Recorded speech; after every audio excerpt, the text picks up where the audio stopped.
presentation of Fox Sports. We are Fox Sports. We are San Diego. April 11th, 2016, opening day at Citizens Bank Park for the Philadelphia Phillies. Oh, that's a monster homer. He continues to tear apart Colorado pitching. Nola has been worth the wait so far. And Cashner strikes out the side.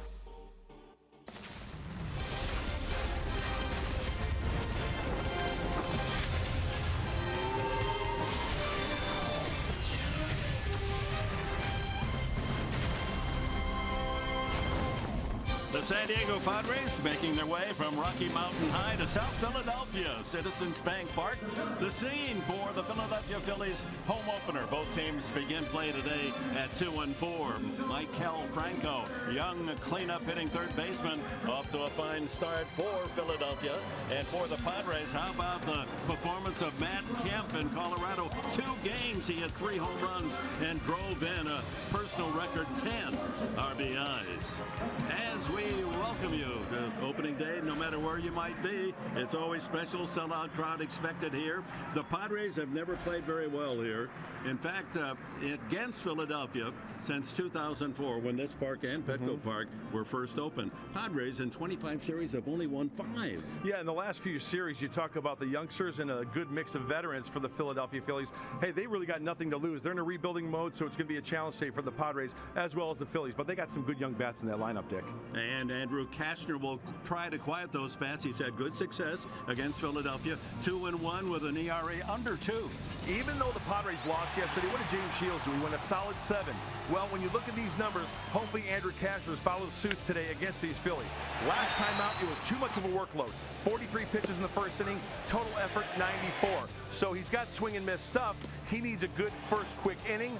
He needs some strikeouts when needed, but those are good numbers against the Phillies. So it's all about a mindset here for Andrew Cashner in Citizens Bank Park. Hopefully he breaks the losing streak at 1. Wouldn't that be nice to have pitchers in the rotation to break that losing streak? Well, now here's a chance for Andrew Cashner against the Phillies. Well, like Coors Field, we expect to see a lot of home runs. It's the first game of a 4-game series. Opening day, opening pitch coming up.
presents Padres Baseball, brought to you by the California Center for Sustainable Energy. It's easy to stay golden at energyupgradecal.org. By Sony, the leader of 4K Ultra HD. And by Petco, your complete pet store. Well, the weatherman cooperating after a cold weekend with temperatures down near 40 degrees. 67 degrees at game time. Spring has sprung in Philadelphia as we welcome you to game one of this 4-game series. A check of the umpiring crew. Ted Barrett will be behind the plate. Angel Hernandez, Lance Barksdale, and Will Little occupy the bases. Andy Green and Pete McCannon, the two managers, have exchanged lineup cards, and as you've already noted, change by Padre manager Green, as Will Myers is going to play left field for the first time as a Padre. He's done that in order to get the left-handed bat of Brett Wallace in the lineup. Also with Yangervis Solarte with the leg issue, the hamstring, Alexi Amarista at third. Both those individuals taking fly balls in left field. Will Myers during batting practice. Alexi Amarista, a heavy dose of grounders at third to prepare to play the hot corner. Padres fresh from taking 2 out of 3 in Colorado, and here is that lineup brought to you by Toyota. John Jay again leads it off. He's hit safely in all 6 games thus far. Then Spangenberg and Kemp. Will Myers hits cleanup in left field. Brett Wallace then for the first time starting at first base this season. Derek Norris hits 6th. Then Alexei Ramirez followed by Alexi Amarista, and Drew Cashner batting 9th. And for the Fightin' Phils, they call him here in South Philly, right-hander, 22-year-old Aaron Nola. This guy's a good one. He's in the future plans for this organization, starting in the rotation for a long-term piece of that number 5. One of the 5, I should say. Good command of the fastball, too, Mr. Enberg. He's got the good curveball, low 3/4 arm action. He's got almost like a good whip action on that right arm of his. Yeah, we saw him last year, and he was called up in mid-summer. He went 1-0 against the Padres and pitched a beauty, a 7-inning game, allowing only 1 run and 4 hits. Here's the defensive lineup for Philadelphia. Ex-Padre Hunter in left field, Herrera in center, Borges in right. Around the horn, Franco, Galvis, Hernandez, and Howard. Rupp behind the plate for Aaron Nola.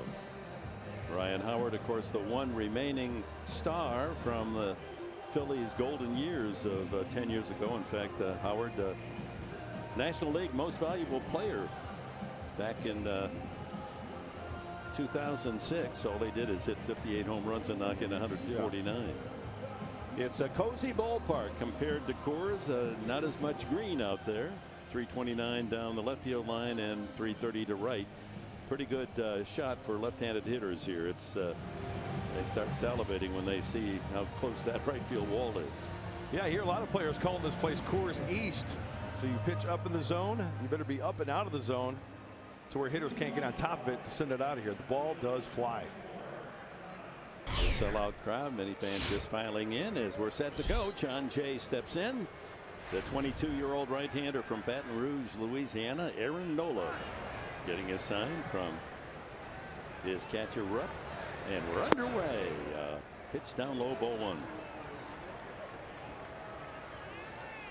Well, they had the Leapfrogs, the parachute team, that were scheduled to be part of the opening day ceremonies, but they had to cancel their landings here due to high winds. But at the moment, the flags resting limply on the flagstaff out in center field on this 66-degree day. Left field at Hunter. Moves a couple of steps and grabs the first down. That'll bring up Corey Spangenberg. Spangenberg has faced Nola, went 1 for 3 last summer. Off to a good start. Ruckman in 7 runs, second to Matt Kemp. Always a good atmosphere here in Philadelphia. Love the fans, very passionate, a lot of red, collegiate type atmosphere. And we're going from the purple of Colorado to the bright red of the Phils. It's on the inside corner. You see that arm action from Nola. Talk about a whip, like a bull whip. Coming through aggressively. Low 3/4 arm action. And sends one up there at 76 miles an hour. Good curveball, backdoor style right there on the outside corner.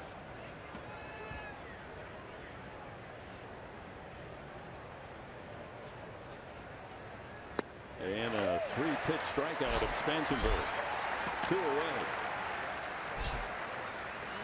Well, Nola has to live on the edges with the 92-mile-an-hour fastball and then put away with the breaking ball. You know what, for a low 3/4 pitcher to get that type of bite, that means out in front he's really staying on top of that baseball. That's a doozy of a pitch, Judge. Matt Kemp. Good start for him here in April, but he's always been a successful April hitter. In fact, in his career, .320 average in the first month of the season. And he takes a strike, and Nola hitting that strike zone one after another. And he's also enjoyed hitting here at Citizens Bank Park. .362 lifetime. Ground ball left side, deep at short is Galvis. The long throw in time. Quick work, first inning for Aaron Nola as the Padres go 1-2-3.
The Phillies come up bottom of the first inning at Rocky Statue, the Art Museum in Philadelphia. They've moved it from the steps over to the right side, and we check the Phillies lineup, brought to you by Hyundai. Here's a team on the build with Freddie Galvis starting things. Cesar Hernandez, Odubel Herrera hits third. Michael Franco, Ryan Howard, the aging star. Cameron Rupp behind the plate for Carlos Ruiz. Cedric Hunter, a former Padre, drafted by the Padres a few years back. Peter Borges hits eighth, and then Nola for manager Pete Mackanin. And the right-handed Texan Andrew Kasher, his second start, first on the road this year. Needs to bounce back. Last time out, 94 pitches, and he's got to be aggressive with all the pitches, which he does. The slide of the fastball, and he's well rested. He flew early. Team got in late. Andrew cut an early flight to get some rest here in Philadelphia. Galvis taking over for Jimmy Rollins at shortstop last year, hit .263. Fouls that away. Has an occasional home run, 7 last season. Knocked in 50 as the leadoff hitter.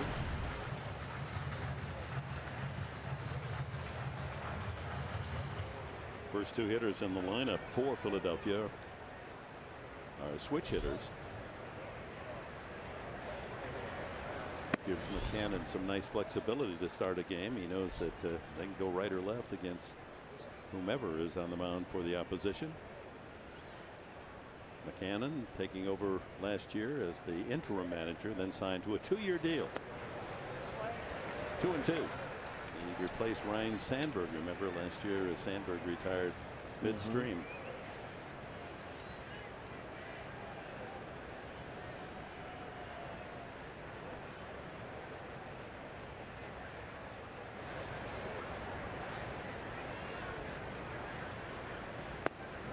just misses, and the count is full. Yeah, Pete Mackanin taking over, getting that contract to be the skipper for the Phillies. A good baseball guy, and I think it's a good mix with these young players to have a manager like Pete Mackanin. They respond to him quite well. High fly ball, shallow in center. Jay has a beat on it for the first down. And that takes us to the San Diego Padre defense, brought to you by your San Diego County Ford dealers. Well, Wil Myers, we'll see how he fares out in left field. A new position for him, at least as a Padre. Jay in center, Kemp in right. Amarista, the injured Jan Solarte at third. Ramirez at short, Spanchenberg at first base. Brett Wallace, his first start of the season. And Derek Norris behind the plate. Cesar Hernandez hitting from the left side, 500, 8 for 16, overall 421.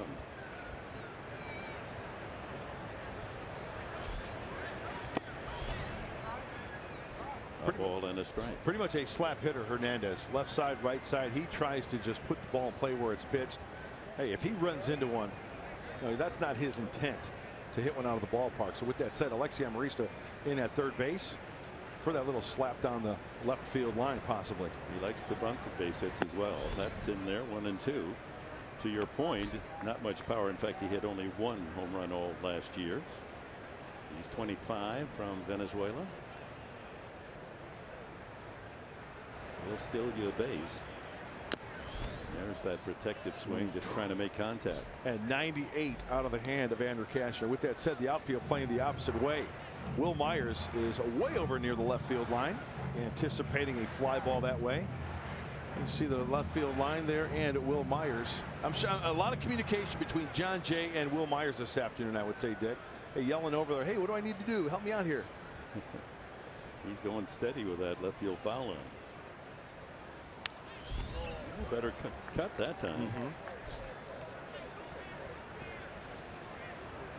Will's like, hey, I need somebody to talk to. Hey, Jay, John, am I okay? Over a little bit. He's really hugging that line.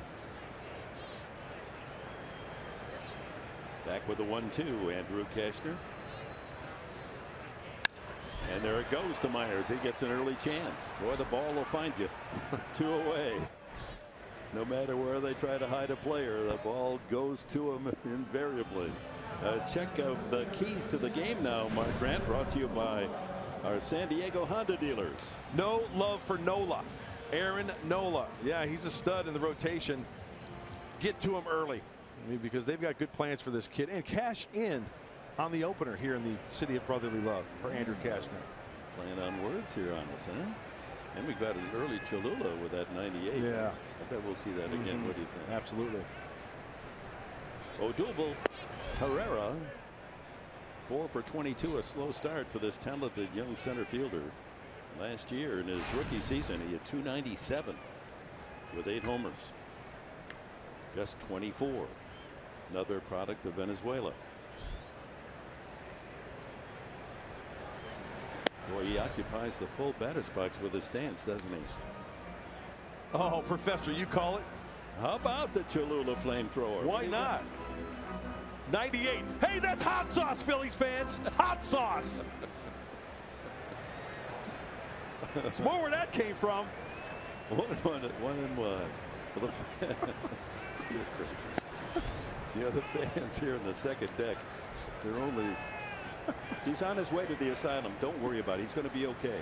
Love your city. You guys are great. You're welcome. They're right below us here, as if you had to yell. I love doing games here. I really do. I love the atmosphere. I love the city. It's great. 2-1.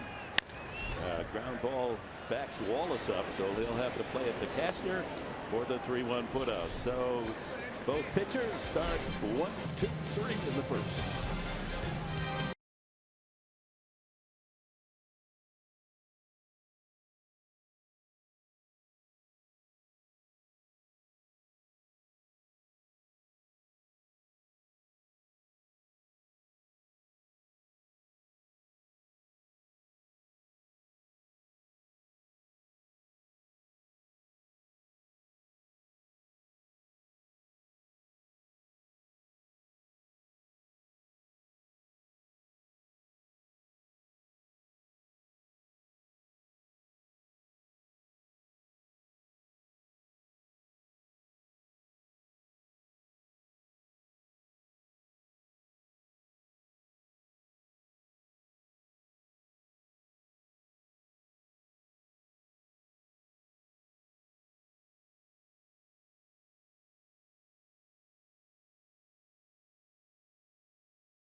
and says it's threefold. Number one, he wants to get the bench guys some quality starts. He said it's hard to be effective coming off the bench in those crucial ABs when you just hadn't had the time to practice. So he's happy to get those guys out on the field today, starting in the game. Also, he likes the splits. He likes the matchup, 4 lefties in the lineup against right-handed pitcher Nola. And because we're right smack in the middle of it, the first 10-day road trip, he said he wants to get his starters some rest. So we're going to be seeing a lot of that this series. Sort of the theme here in Philly. All right, thank you, Julie. As Matt Kemp made the final out in the first, so Will Myers leads off here in the second, followed by one of those left-handed batters, Brett Wallace, and Derek Norris against Aaron Nola. 1-1 the count. So the 4 lefties, John Jay and Corey Spanchenberg, hitting first and second, then Wallace batting 5th, and Alexi Amarista in the 8th spot. Reached out and a soft fly ball to center. Herrera almost in position, barely had to move. 4 up, 4 down for Nola. And here is Brett Wallace. He's had one at bat as a pinch hitter, looking for his first hit of the season. Terrific job last year as a pinch hitter. There it is, 5 home runs. I think 4 of those came as a pinch hitter. You know, Dick, you're right. There are home runs and then there are clutch home runs. And it's always nice to have that one bullet, the old Barney Fife bullet in your pocket late in the game. But today's the perfect opportunity to get Brett Wallace out there and get 4, hopefully 5 at-bats. And the Phillies use the shift for the first time. You stack it up on the right side. Cesar Hernandez, the second baseman, shallow right field. 2-0.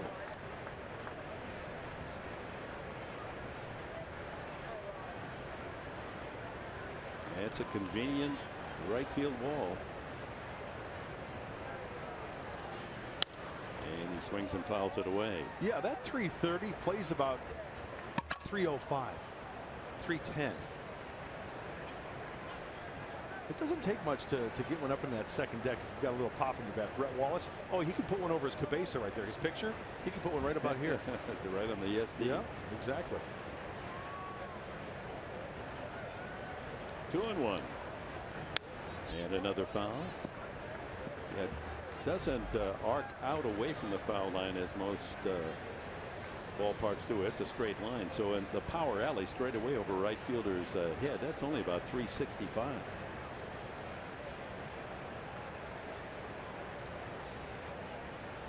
Only the shortstop on the left side, Galvis, with third baseman Franco moving over to play what would be the normal second base spot, second baseman spot. And in shallow right field is Hernandez, and Howard almost on the outfield grass at first base.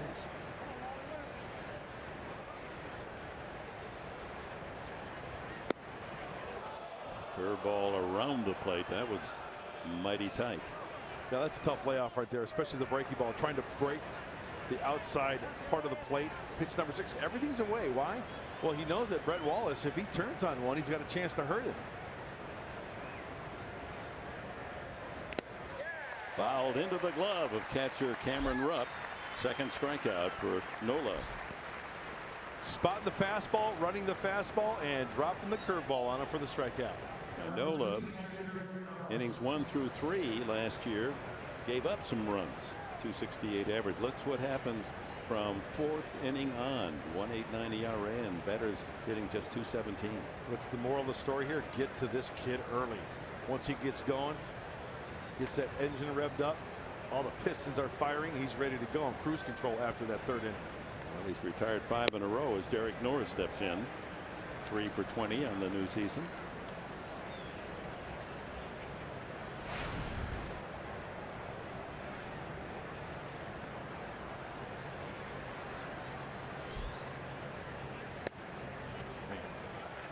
He's a strike thrower. Yes, he is. Exactly the scouting report that I researched last night. Living on the edges, command of the fastball, and then the curveball. The changeup we haven't seen yet. That's the one pitch he needs to refine. If he can get that down, watch out. Look at that. Strike 3. 3-pitch strikeout. 6 up, 6 down, 3 punch outs for Aaron Nola.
it's time for our Ram Trucks Tools of the Trade. We're going to focus on the last start of Andrew Cashner.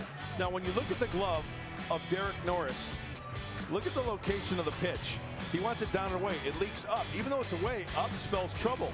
So all told for Andrew Cashner in those 4 innings, 5 runs, all earned. He gave up 6 hits. It's all about location, location. You see the frustration after that pitch. So a nice first quick inning for Andrew. Hopefully he carries it over to the second inning here. That 43 pitch first inning against the Dodgers is undoing.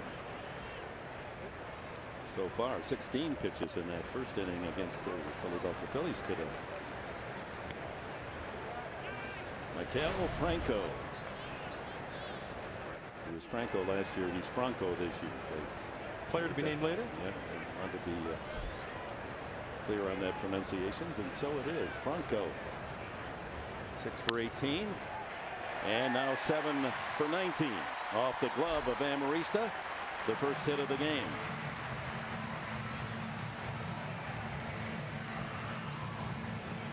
Well, he's a budding power hitter from the right side of the plate. Ball just jumps off his bat. He's got tremendous bat speed. Hands are back. Throw that head. Even though he got jammed on that pitch, and that's a great shot. Watch how sharply that ball is hit. It's got a little loop to it.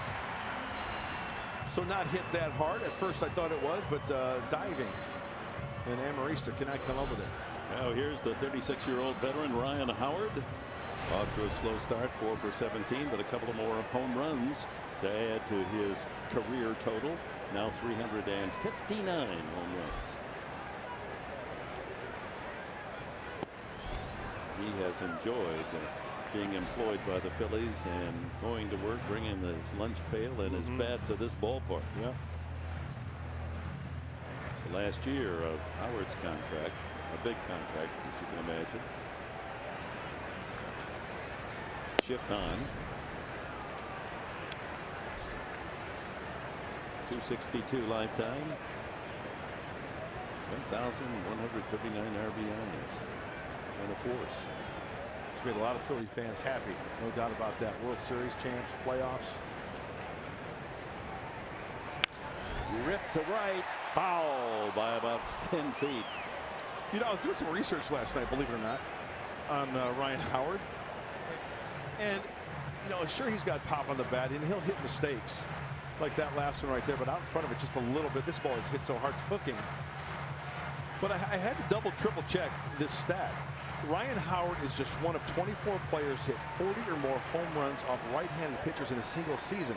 You would think that it would be more. Yeah, you would. But that's quite a feat. I mean, in this game of baseball, it's been around for a long time. He's one of 24 to do that, and that's remarkable. He's put together one heck of a career. Good kid from East St. Louis. 1-2.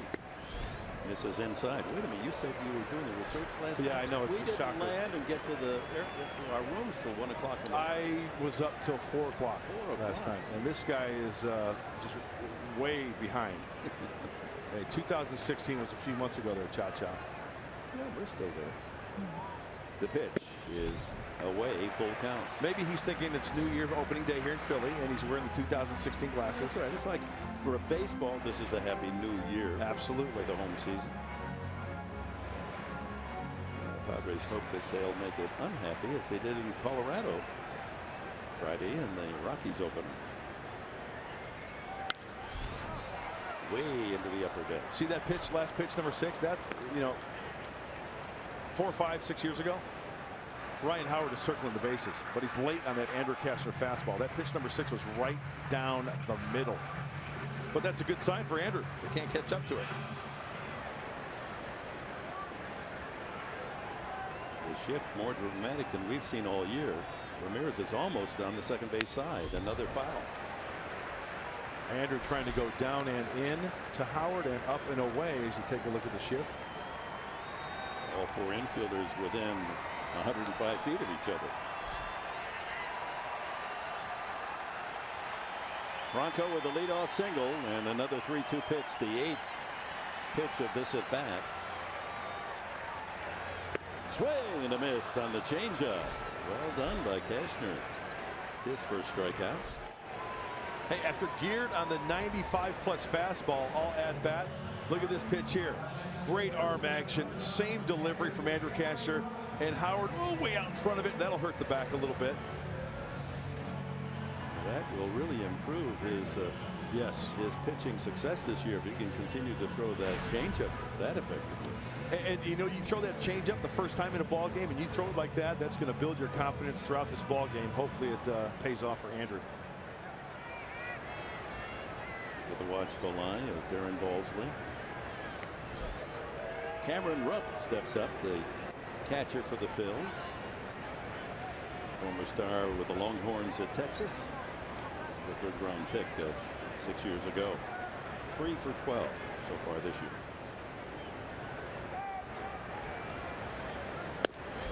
Outside corner, Ted Barrett calling the balls and strikes.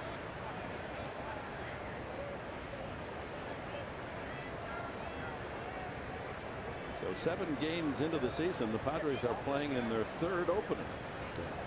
Their own, Colorado's, and now Philadelphia's. It's kind of nice to get a taste of the other team's opening day ceremonies and pomp and circumstance. Really an impressive musical presentation of God Bless America, and the national anthem by a chorus of young voices, and very powerfully done. Why not here in Philadelphia? So close. No question. Independence Hall just around the corner. Ooh, good catch by Wallace. That was a tough throw from Cashner. Wallace said, hey, throw me the changeup. Forget about that. It's all about location throwing over to first base as well. You're absolutely right, Dick. He almost handcuffed him. Pulled foul. It looked like another changeup from Andrew. We're up way out in front.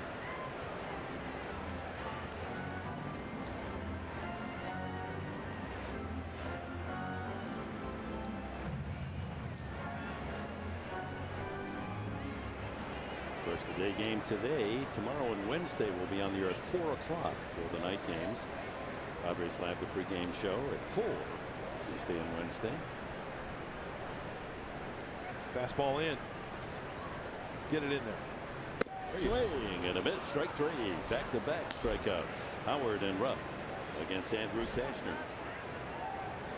Well, if you noticed, Derek North behind the plate, he was kind of up a little bit out of the crouch, high target, and you know it's okay to go up a little bit more with that heater after the changeup, blowing the fastball by Rupp. That's a good sequence right there by Andrew.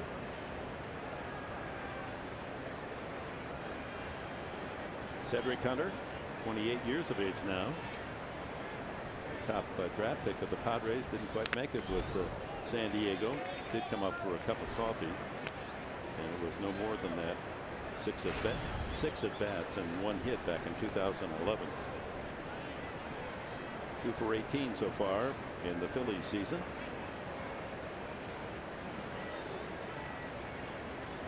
Signed a minor league free agent contract this year, made the club.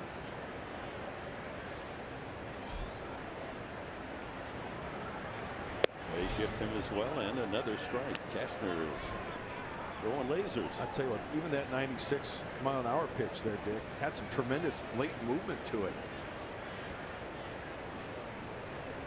Very impressive.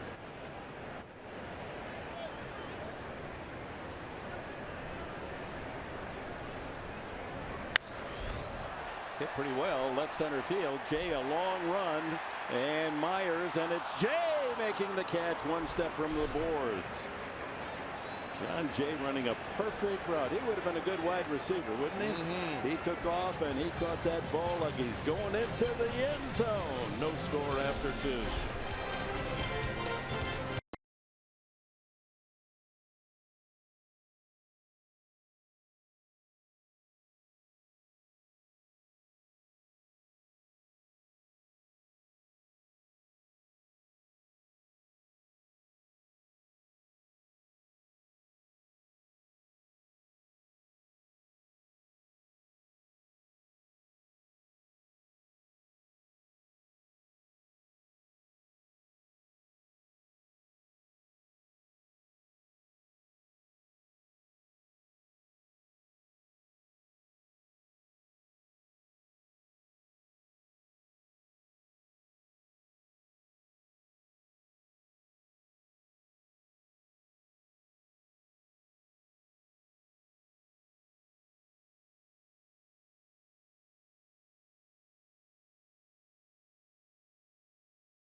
building downtown Philadelphia. Our hotel just across the street. In fact, opened the curtains this morning. There it was. William Penn looking beautiful. Yeah. Our game is presented in HD by Sony. I quickly put on my bathrobe.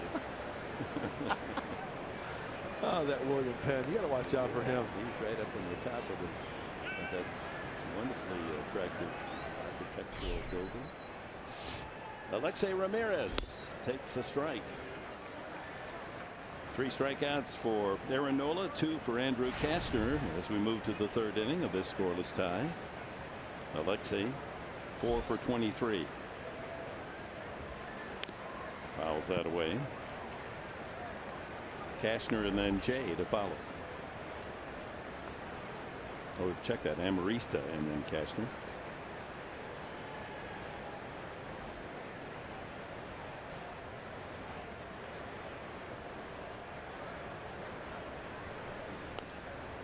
Another foul.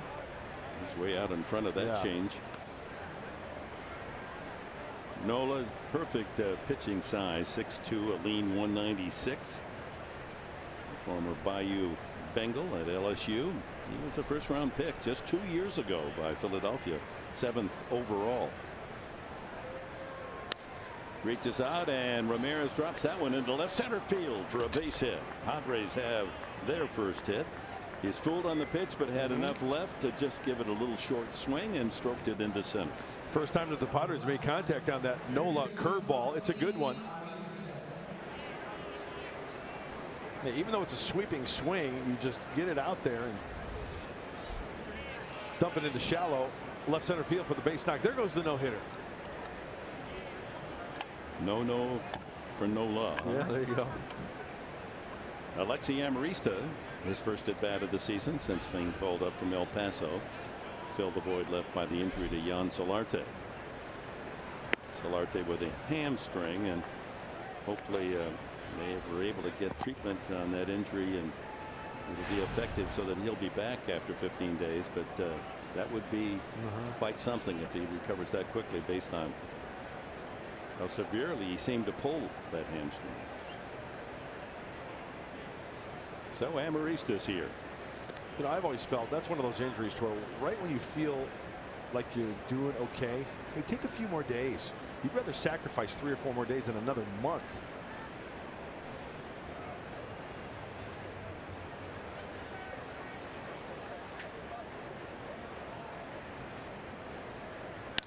Line drive base hit. So Amarista jumps on a plane from El Paso, makes his way to Philadelphia and belts a single to center field. Good sign. Back-to-back base hits to open the Padre third. Hey, right back up the box. See that P on the hat of Nola? Go right back at it. That's a nice short compact swing. Everything's working in order, and when you get a mistake like that, that should be the result. Oh, I love the ground ball to the center fielder. So that defines Cashner's role as he steps up. He's going to try to move his mates over to third and second and hope that Jay and Spanchenberg to follow can get the Padres the lead. Hey, the sacrifice bunt, a big part of any success of a team. Let's see if Andrew can get it down. You know, the pitching staff last year didn't do well in that category. Let's put one down, a nice one down here. Takes it low. Now the idea here is Andrew wants to bunt down the third base line to bring in Franco because it's a force play. If Nola can get off the mound quickly, he can just go to third base for the force. So bring Franco in with a nice bunt down the third base line. Now he jabbed at that. Not very good technique. 1-1.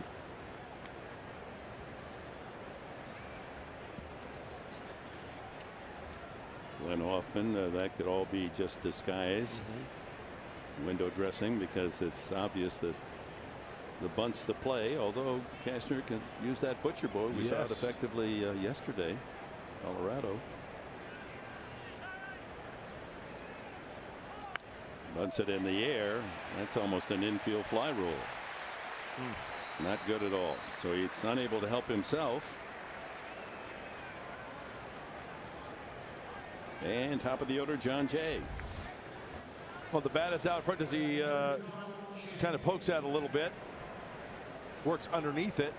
You have to let the bat absorb the pitch, not go get it where you're going to hit the ball that hard. You know what? Since there was no infield fly rule right there, it wouldn't have been a bad idea to let that ball drop maybe. But in the big picture, you know, an out is an out. Try to get an out. Try not to get too cute. Just a thought. Jay joining Corey Seager and Cargo, LeMahieu, Story, all with the hit in each game so far. Fly to left field to open the game today.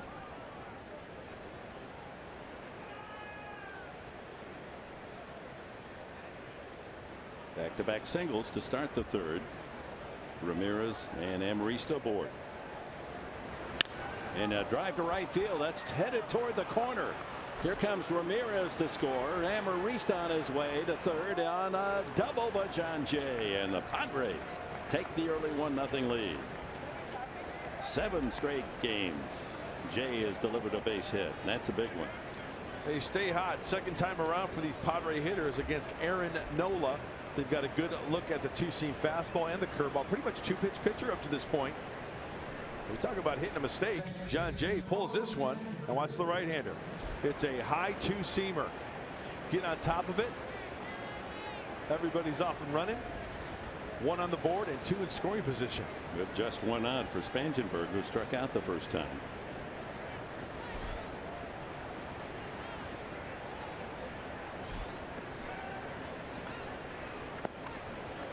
You know what that swing looked like, Professor? John Jay? It looked like a tennis player on a forehand getting on top of the ball and putting that top spin on it, didn't it? Yeah. For a winner. And that could have been a 2-run double, but the failure to sacrifice by Kastner to this point costly. Let's see if Spangenberg can cover for him, pick him up. Ground ball to short. That'll get a run home. Galvis across to first and just in time to get the speedy Spangenberg, but that's an RBI for the Padres second baseman. He's got 8 this year in the 7th game. So they played back looking for the double play. Unable to do that, and the Padres lead 2-0 as Amarista comes in. Just playing a good old-fashioned game of pepper on the infield to get that run in. Matt Kemp with 2 outs and a runner there at third to add to that 10 RBI total, just a couple behind Trevor Story, who has that amazing start for Colorado.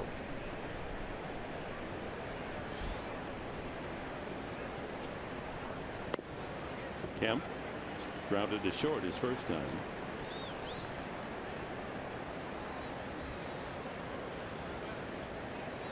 Two nothing Padres into the shift. Big hole right side. Aim one right at where the second baseman should be, and the Padres get another run. Way out in front. And Nola. There's that hole you're talking about. 2 strikes on Kemp.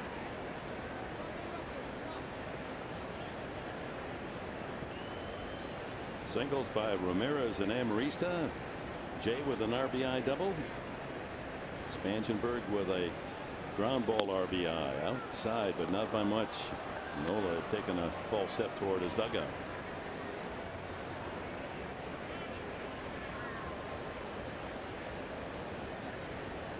Jay down the line at third.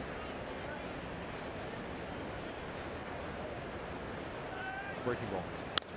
Oh, what reactions by Aaron Nola. A line drive back through the box, and a self-defense snare by Nola takes a hit away and a run away from the Padres. But John Jay instrumental in an early 2-0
So to the Phillies half of the third with the Padres leading 2-0. And Andrew Cashner, this is unfamiliar territory for him. Remember last year he was second only to Shelby Miller in Atlanta with the fewest run support when he was on the mound. But it gets too early today. Peter Borges fouls it back. Borges, 29 years of age. His dad Chris is a part of the scouting department of the San Diego Padres. He's 3 for 18 so far this year. Comes out at 167. Then the pitcher Nola, and then leadoff hitter Galvis in the Phillies third. Waved at and missed 1-2. Perfectly located slider, that last pitch. I mean, he's got to be aggressive with it and get that release point out in front. No chance for Peter Borges to connect on that one. Got to be on your toes on the infield. Borges runs very well. Fastball up and in here. Nice. Pops him up shallow and center. Jay a late break, but staring up with the glasses down makes the catch. Bright sunshine now as the clouds have moved through. I'll tell you what, Andrew Cashner's got the crosshairs right on target as we get a great view from South Philly to downtown. What a great city. I mean, I feel a lot of love every time I come here. Well, it's a city of brotherly love. Did you ever hear about that? Absolutely. I mean, there's so much about the city to enjoy with its history and great love for sports and all their teams. There's a strike. Aaron just a couple of at bats this year, 0 for 2. He had 2 hits last season in 23 at bats.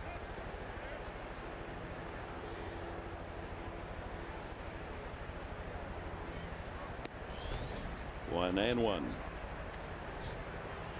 Well, tomorrow, game 2, 4 o'clock for Padres Live, the pregame show. Robbie Erlin will get the start for the Padres against Charlie Morton, the ex-Pirate. He's 0-1 this year, Morton, but he's always had success against San Diego. He's 4-1 lifetime. So join us tomorrow, 4 o'clock here on Fox Sports San Diego. Yeah, when Charlie Morton was a Bucco, Pittsburgh Pirate, he gave the Padres fits. So stay tuned. 2-1 to the pitcher Nola. Weak wave there. Yeah, 96. Keep the ball away and just pepper that outside corner to the pitcher. Make quick work of him. Put him away right here.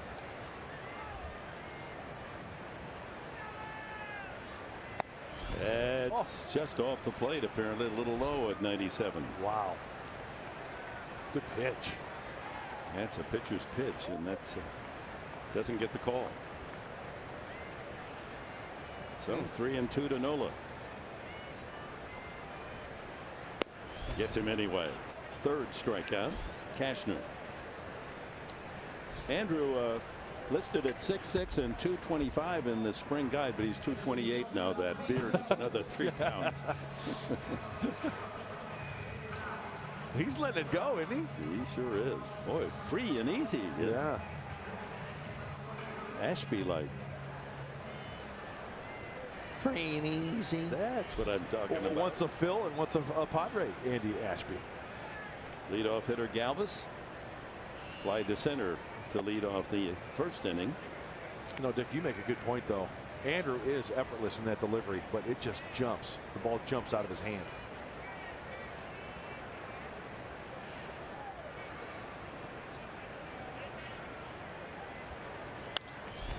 Lifted foul. Working with the luxury of a little pad here, 2-0. Well, So they're opening the season home in Boston at Fenway Park, and they're in the 5th inning, and Baltimore and Boston each with 5 runs. Baltimore, the only team yet to lose in the major leagues, trying to ruin the Red Sox opener. Swing and a miss, and the breaking ball gets Galvis. 4 strikeouts for Cashner. We've completed 3 here at Citizens Bank Park in South Philadelphia, and the Padres enjoy a 2-0 lead behind Andrew Cashner.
Islands, the Fanatic, 2-0 Padres, and MLB.TV Premium, the #1 live streaming sports service, delivers everything you have come to expect and more. Watch every out-of-market game live in HD on over 400 supported devices. Includes a free subscription to At-Bat Premium, the #1 app for live baseball. Blackout and other restrictions apply. Visit MLB.TV for details. So Aaron Nolan goes to work against Myers, Wallace, and Norris, the middle three of the Padres order here at top of the 4th. Myers flied out to center his first time.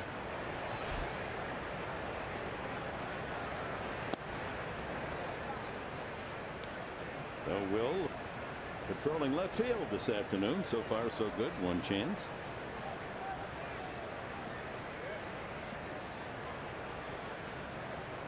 Had his first home run of the season in Colorado, and takes a strike at the knees. You know, Will Myers was drafted as a catcher. I'm sure if Andy Green went up to him and said, hey, you know, you got a strap on me. Hey, he would be like jumping around. Oh, sure, I'll catch.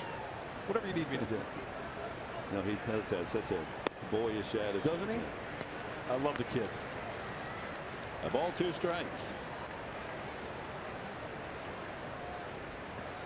You know, occasionally, late in the season, just to fill out the rest of September, you'll have a player that can play all 9 positions. Right. Yeah. He'd be the perfect candidate, wouldn't he? Cesar Tovar, and didn't Bert Campaneris do it too? You're absolutely right. Yeah, he could throw. He could go toe the slab, and he's a former catcher. You know, he could play the other positions. Yeah. But you have to have a bad season. We're not talking about that here. That ball's hit well to left field. He tied into that one. That's got a good carry, and Myers will touch them all. Number 2 for Will Myers. And the Padres grab a 3-0 lead. Oh, Philadelphia freedom. I love you. Shine the light on Will Myers. Won't you shine the light? Oh, yeah. Hanging breaking ball. And Nola does not get it down. Rupp had to reach inside. Oh, the sweet sound. The sound of Philadelphia. A round tripper for Will Myers. Nice. That'll bring up Brett Wallace. Struck out the first time.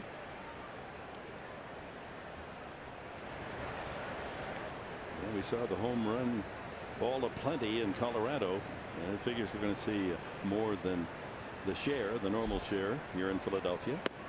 Wallace, 2 strikes on him. I can just see Will Myers in the dugout right now. Hey guys, did you see that? See how far that went? Hey, how about that swing? That was awesome, wasn't it? What do you think? What do you think? Over and shoulder up to Alan Zinter, his hitting coach. Yeah, these 2 teams start with identical records, 2-4. Phils lost their first 4. Then they won impressively Saturday and Sunday against the Mets in New York. Inside, 2-2. And even the media here in Philadelphia are eager to ask us about, is it really true what has happened to the Padres those first 5 games? I mean, how can that possibly happen? No runs for 30 and then scored 29 in 2 games. That ball is hit well to right center field. Racing into the gap and making the catch is Peter Borges. There's that speed we were talking about, taking an extra base hit away from Wallace. The first jump is key for any outfielder, and Dick, you hit the nail right on the head. Peter Borges has got some serious speed, one of the fastest guys in all of baseball, really.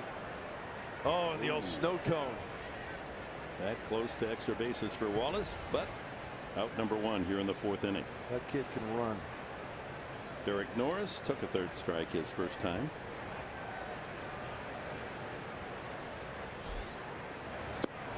Breaking ball. You know, one of the things defensively for this Philly 9, you know, they're pretty much trading. There's Will talking to Alan Zinter. Told you it would happen. Or is that Mark Loretta? Mark Loretta is with the club. Yeah, he is. But some speed in the outfield all the way around. That was Zinter. Yep. You see it, Coach? Yeah, just like you told me. I'm going to go talk to somebody else now.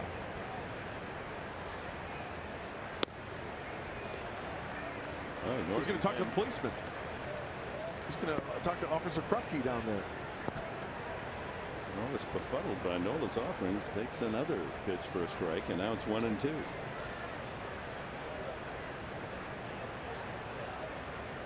And he strikes out for the second time. 4 punch outs for Nola. Yeah, we talk about location of the fastball. Important for the curveball as well, because the breaking ball was hit out of the ballpark, but that last one, a nice adjustment by Nola down and away for the strikeout to Norris. Alexei Ramirez, the shortstop, punched a single to center field. Opened the 3rd inning. Amarista followed with a single, and the Padres eventually scored the first 2 runs of the game. John Jay an RBI double, and the second run came in on Spangenberg's ground out. So right one. So Ramirez, after a 2 for 21 start, has 3 consecutive singles. He singled in his last 2 at bats yesterday in Colorado. All by myself. With good thoughts. Yeah. 1 and 2.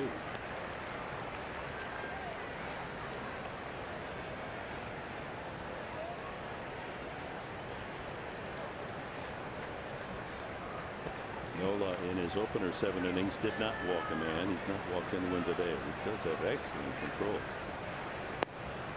Ooh. 92 near miss. This kid may be 22 years old, but he pitches like he's been in the league for about 5-6 years. Got a pretty good idea, and you know what? According to Fox Tracks, brought to you by Southland, that ball just hit the outside corner. But that's a hang with him. Didn't get the call. Just a little bite at the outside edge. And there's strike 3 anyway. 5 in the book strikeout column from Aaron Nola. But the 4th inning begins with Wil Myers tagging a 2-2 delivery and delivering it to the left field bleachers. And the Padres lead 3-0.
The mound, he's retired the last 6 in a row. Has allowed just 1 base hit.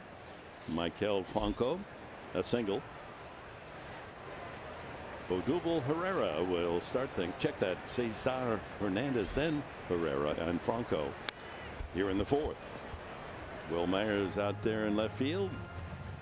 Not quite as much action as at first base. He's made it quite clear that why can you have to love playing first base, because you're in there every play. Lots of action. Left field, you might not see many chances. Yeah, the concentration level goes up also.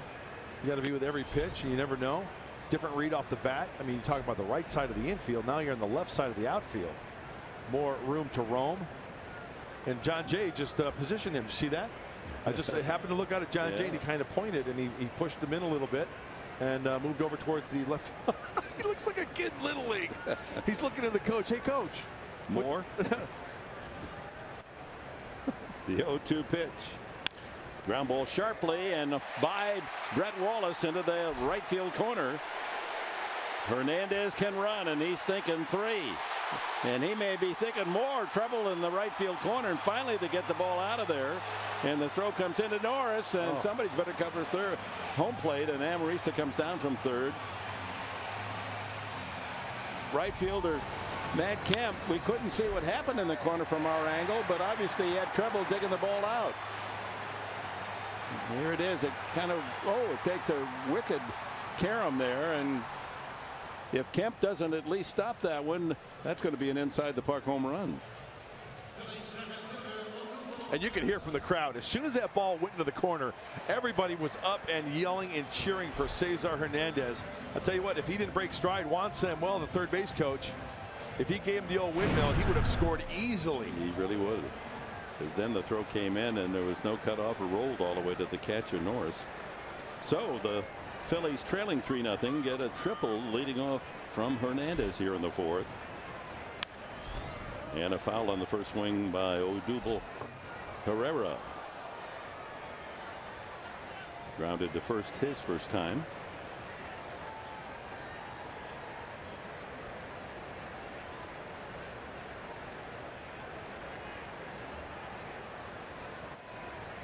Phillies have had trouble bringing runs in with opportunities. Just a 143 runners in scoring position.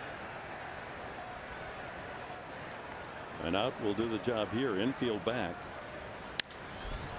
And out of play. Only Amarista was shallow, and now he backs off with 2 strikes on the hitter. Hey, now go for the punch out. You know, up to 2 strikes, runner on third. You've got the 3-run lead. Make a good pitch. No walks. If you get it out and give up a run, up to 2 strikes, okay. Well, now you got 2 strikes. Go for that punch out.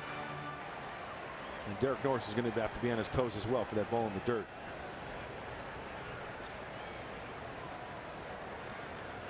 Two strikes on Herrera. Fastball away here. And a base hit to left field, and the Phillies are on the board. Hernandez jogs in. It's 3-1 as Herrera has knocked in his 4th run of the year. 2-strike pitch. Yeah, did you notice Derek Norris was up out of the crouch a little bit? You know, when a hitter has 2 strikes, he's got to protect. He gets the fastball away. It's just not up and away. He actually reaches across the heart of the plate.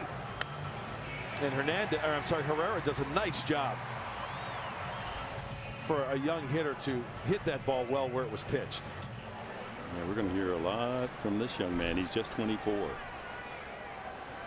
Maikel Franco. He's only 23. Ball 1. He singled to left field off the glove of Amarista, the third baseman, first time. So the Phillies strike here in the 4th. A leadoff triple. Hernandez and Herrera line drive RBI single.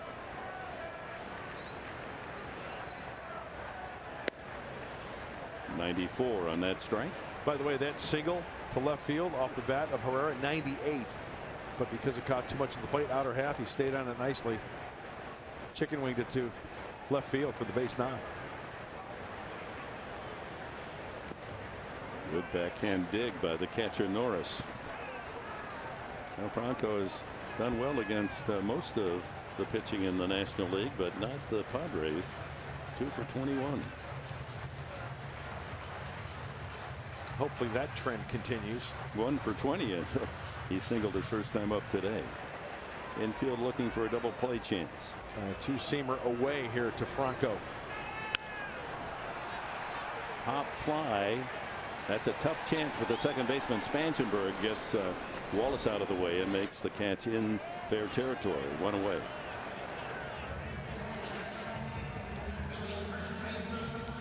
Ryan Howard, the veteran first baseman, steps up. Struck out swinging after a long duel with Cashner that went 9 pitches to open the second inning. And with Ryan Howard coming up, the shift is on. Alexei Ramirez at short is signaling to somebody. How far over do you want me? Saying. Here's Alexei, and then that's Ramirez, and here is Amarista, the third baseman, over on the second base side. Everybody's on the move. What a familiar spot for Amarista, playing second base. And in essence, if you forget about the shift, that really is your double play combination in the right position. Just nobody over at third.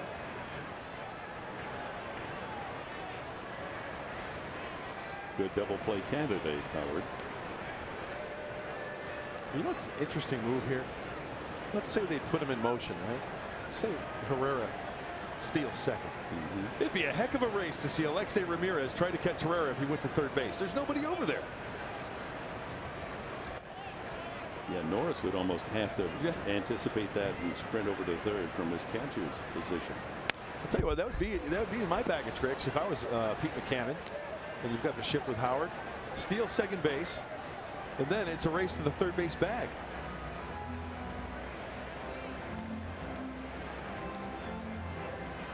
Yeah, Norris would have the best chance of getting over there. Of course, the runner has to slide in, get up, and run, and Norris would have a head start, but that would be a tricky defensive play for San Diego.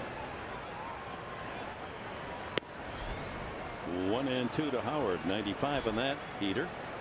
That's one thing for Andrew Cashner. He does maintain the velocity. I mean, he could throw 100 pitches. He's still going to hump it up there. Mickey Morandini, the first base coach for the Phillies, a fan favorite here. Line drive, double play, as well as spears it and steps on the bag. No chance for Herrera to get back. And on that line drive double play, first baseman unassisted. The fourth inning comes to a close. The Phillies get a run. It's 3-1. Good old big first baseman's glove.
Should.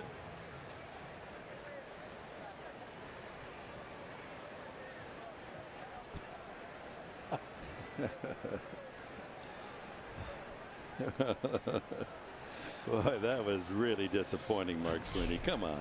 At least Fenway Park. Amarista leads off the Padre fifth. San Diego in front 3-1 here in the Philadelphia Phillies opener. Amarista first at bat. A sharp base hit to center field and scored one of the two runs back in the third. Well, it's been only a week as we look at the shadows starting to grow from the left field stands. Just a week ago tonight, the Villanova Wildcats became the NCAA basketball champions. And on the main line here outside of Philadelphia. There's still a glow here in Philadelphia. The Villanova faithful. Inside 3-1. Well, you know, we've got a great crew here in Philly. And I've mentioned that I love coming here. And our statistician, Ed Svita, is a big Villanova fan. Did you go to Villanova, Eddie?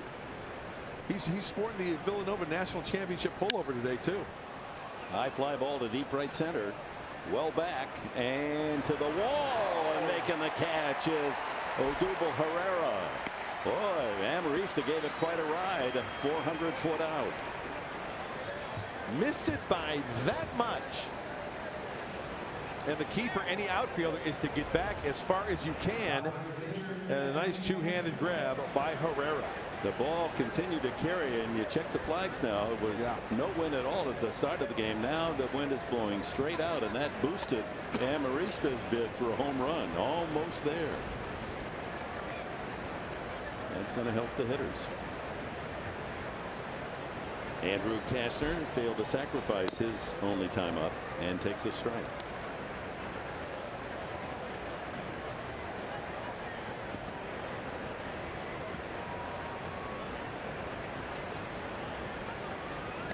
Breaking ball missing inside. See how Andrew wears that protective sleeve in between innings and during an at-bat? Can't wear that.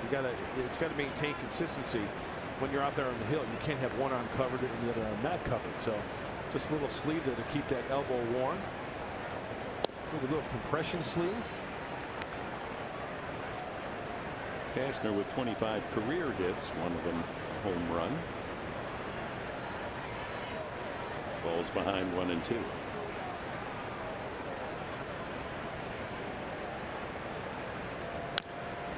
That was a hanging breaking ball. Andrew wants. Look at Andrew's reaction. How did I miss that pitch?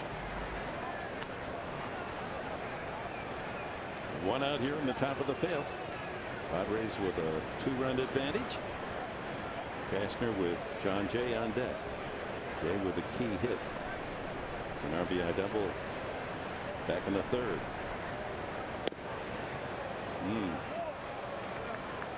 2-2.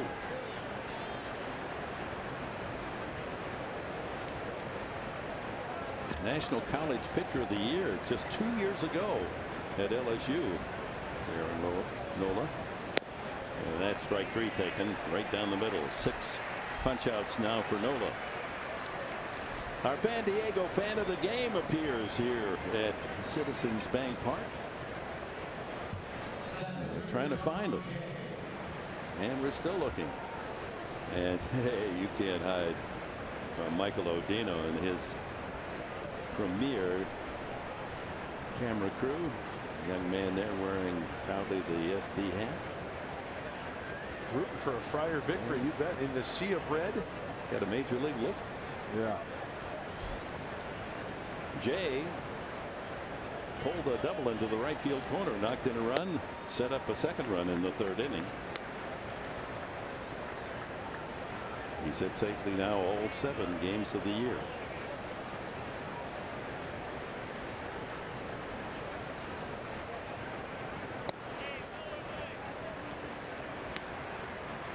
Nola staying ahead of most of the hitters. Still hasn't walked a man this season, and this is his 13th inning.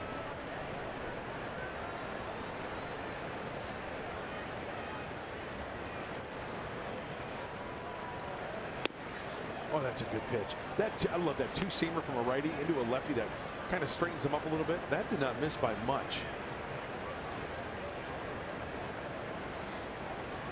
It's exactly where Rupp wanted it.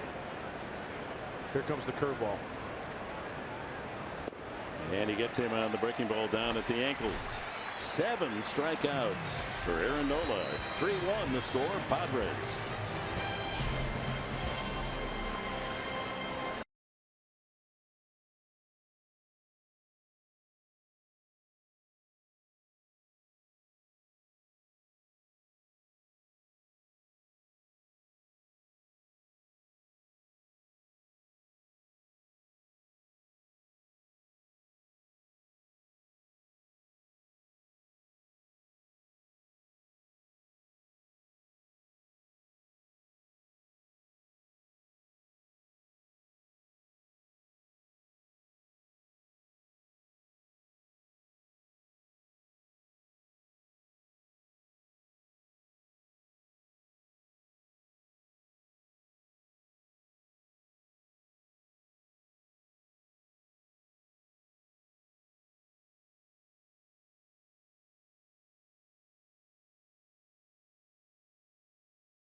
Speaking of the Villanova Wildcats, NCAA champions, there's their coach, Jay Wright, and the trophy and the Villanova team here as guests of the Philadelphia management. Jay Wright doing a fantastic job. What a final that was, huh? One of the best ever. Bottom of the 5th, Cameron Rupp will lead it off. And takes a strike on the outside corner. 93 fastball.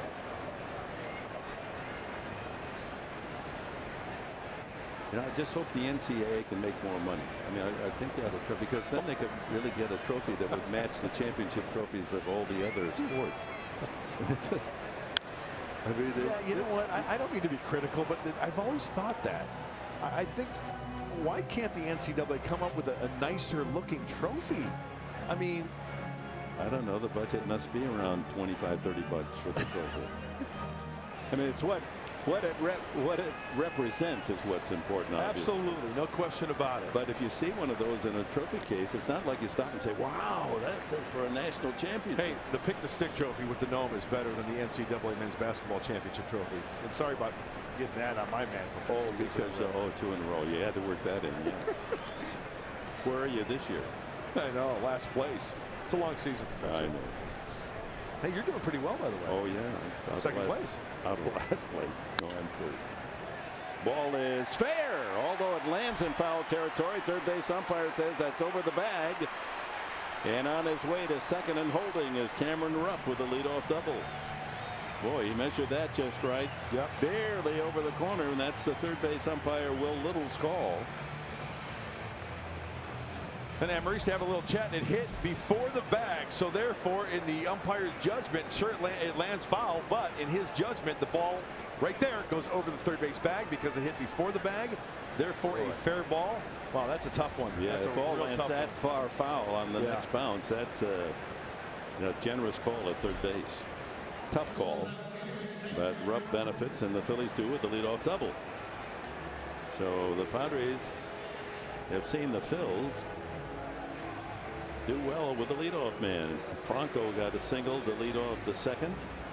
Triple from Hernandez in the fourth. He scored, and now a double Rupp to start things here in the fifth. Hunter flied deep to center field.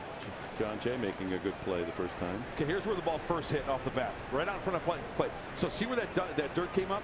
If you took a string and extended to where that hit there, does it in fact go over the bag? I don't know. I don't see how it can. That ball, because it hit so closely to the line. You know what I'm saying? On the first bounce. I mean, that's maybe 1.5 inches of the line, the foul line. So and beyond the bag, it landed. I mean, yes. Usually when the ball is called fair, it lands maybe a foot from the foul line. That was 3 feet. Yeah, it's a done deal here. It's not reviewable. So the Phillies have a chance to cut into the Padres 3-1 advantage. 1-2 now to Hunter.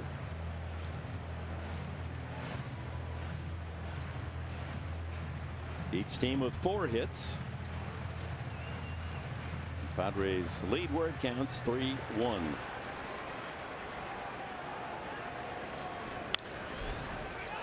Popped up behind the plate. Does Norris have a play?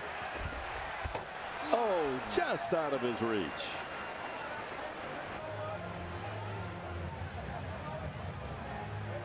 Looks like that ball just skimmed over the top of that screen. He tosses the mask. He's trying to catch it through the screen. Good effort, though. He got to the farthest point that he can go. Man, Hunter, you're pretty lucky there. That should have been out number 1 here in the inning. So a second chance for the 28-year-old hitter from Decatur, Georgia. 2-2.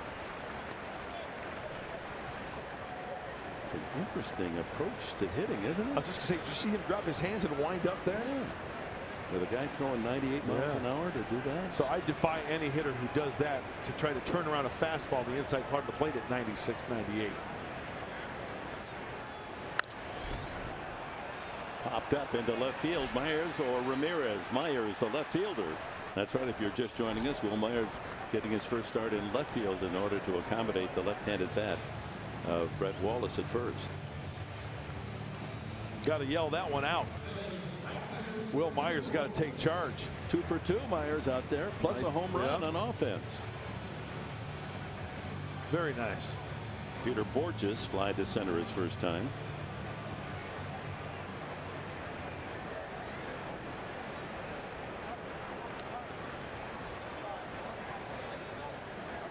Three for 19 on the new year for Borges.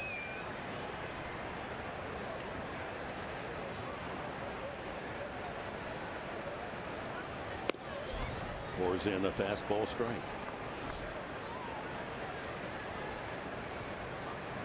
This is one of 3 games starting early on this Monday. Pittsburgh, a 7-4 winner at Detroit. That's a final. Baltimore and Boston are tied at 6 moving into the 7th. Swing and a miss late on that one. And Milwaukee at St. Louis just started. First pitch strike category from the kid from Texas. 12 of 17, and that is nice. Ahead on the count, 2 strikes to Borges. Ground ball by Amarista into left field. Another 2-strike base hit. It's 3-2 as Borges pulls up at second with a double. Rupp scores. It's a 1-run game. Boy, a couple of base hits just out of the reach of Amarista, just over the bag at third. And Peter Borges, his bat was sped up on this one. It's a slider that just catches too much to the plate. Short, quick to the baseball. And that one is over the bag and just a little foul. Good effort by Alexi, but the umpire doing the splits there. Great concentration by Will Little. So Cashner, using the fastball, was ahead on the count, 2 strikes. Decided to put a little wrinkle in it, and Borges pulls it for a double. It's 3-2. That's his first RBI of the season. Brings up Nola, the pitcher. You mentioned he has 2 hits and 26 at bats, and takes ball 1.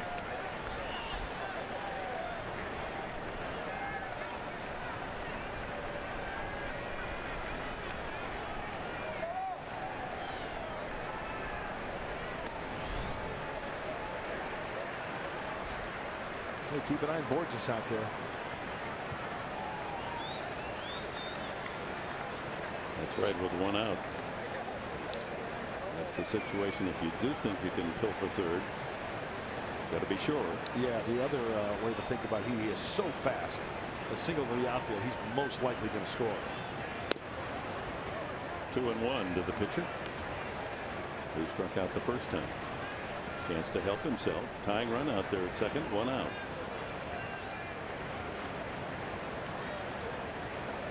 Five hits for the Phillies, 3 of them extra bases, a couple of doubles and a triple.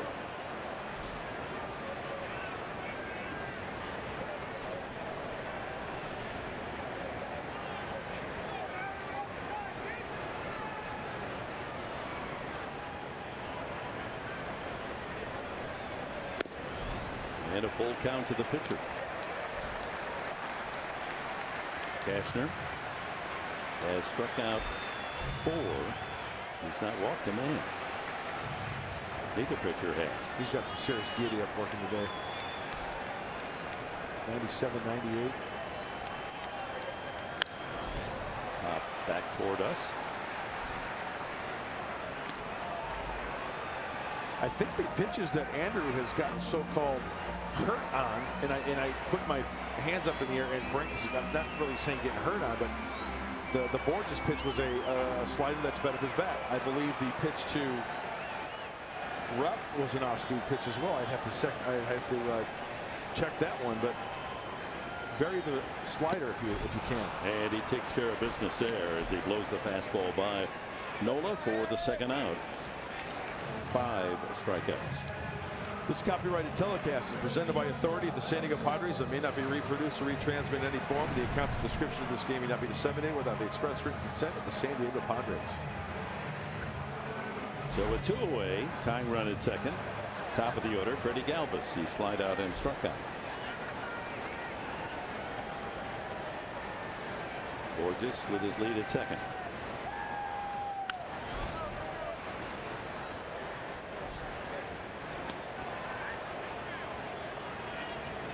Struck out swinging the last time.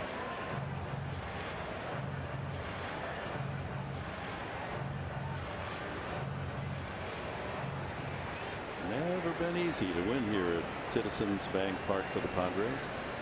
Ground ball right side. Spangenberg on one knee to field and throw him out. And the Phillies will settle for one. We've completed 5 and the Padres lead 3-2.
Fox Sports San Diego presents Padres Baseball, brought to you by Sycuan Casino.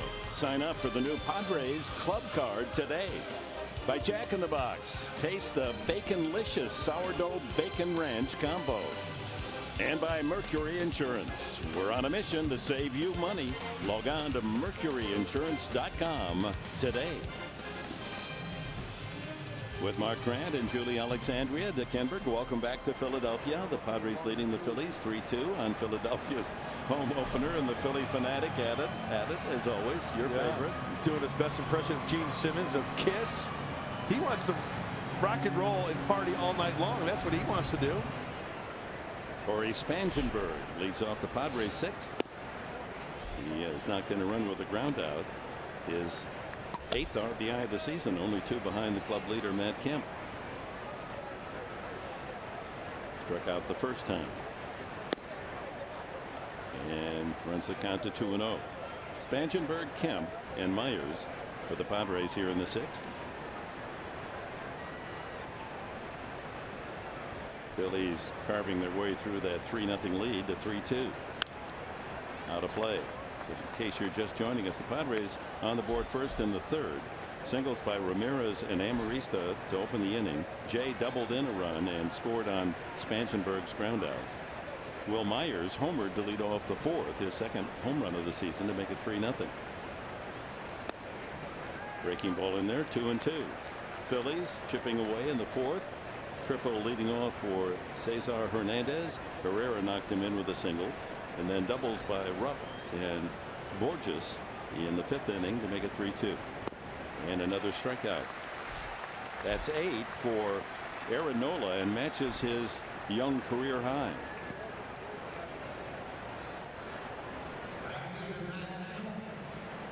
Got him with the curveball again. And since we are near the Walt Whitman Bridge, that curveball is poetry in motion for Aaron Nola. But if you hang it, they'll bang it. And that's evident this afternoon on the Will Myers home run. He would use that rhyme, Whitman. Not quite sure he'd use that expression. You never know. Matt Kemp has grounded to short and lined back to the box, and a self-defense catch by Nola, just trying to get out of the way, got his glove there. Fly ball to right, shallow, And in comes Borges to make the catch for the second out. Stay tuned. We got a game break coming up. Buccos, Bengals, Pirates, Tigers from the Motor City. Myers fly to center and then homer to left center the last time up. And that's the difference in the game.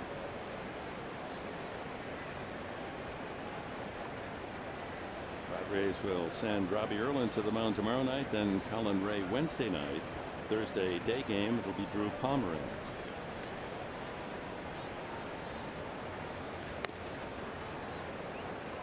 Dick, last half inning we were talking about the hits off of Andrew Cashner. That double down the left field line was in fact a changeup out of the hand of Andrew Cashner to Cameron Rupp. Plate umpire Ted Barrett asking Will Myers to go put a little rosin on that heavily tarred handle of his bat. Well, since the home run, Nola's more than settled down. 8 outs in a row, 5 by strikeout. 2-0 the count. Here's the home run, second of the season for Myers. Hanging breaking ball, middle in. Those are the ones you're supposed to crush, and he did just that.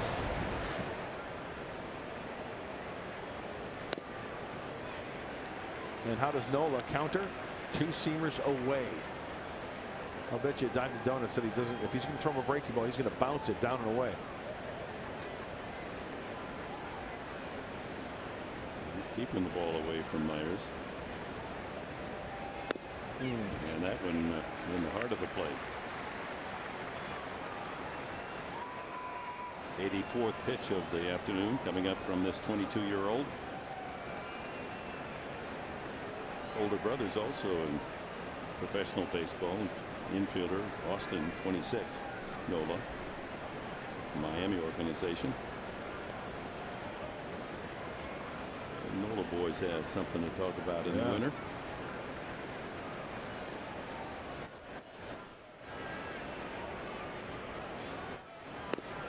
Got him with a breaking ball.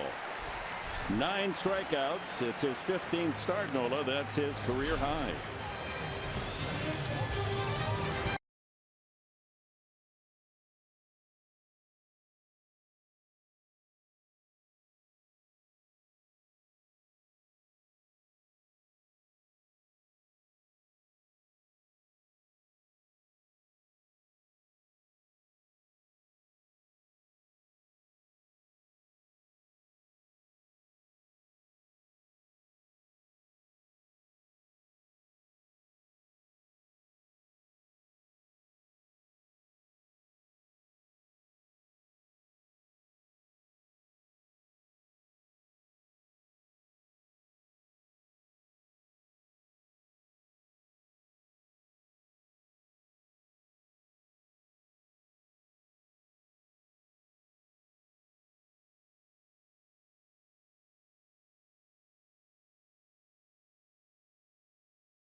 All right. Thank you, Mike and Mark. It's top of the or bottom of the 6th inning with Cesar Hernandez. He tried to bunt the first pitch for a strike, and that has Amarista camped in tight at third base. Tripled into the right field corner and could have been an inside the park home run as Kemp had trouble digging it out of that 330 foul pole padding. That's a strike at 93. 2-1. Big inning for Andrew Cashner, Dick, because cruising along the first 3 in the 4th inning, the run, multiple hits. Last inning, the 5th, couple of hits and a run. So shut him down here. Put up a bagel. He floats one outside. 3-1. A change misses. Hernandez, then Odubel Herrera and Maikel Franco. 3 young hitters in the top of that batting order for manager Pete Mackanin. Outside corner, 3-2. Thank you.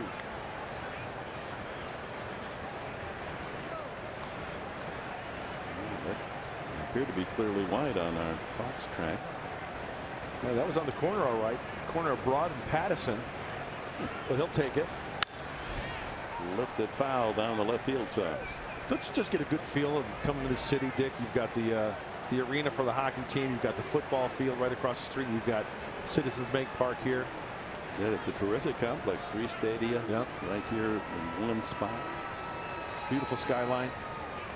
How about making a beautiful pitch here to get the first out here in the 6th?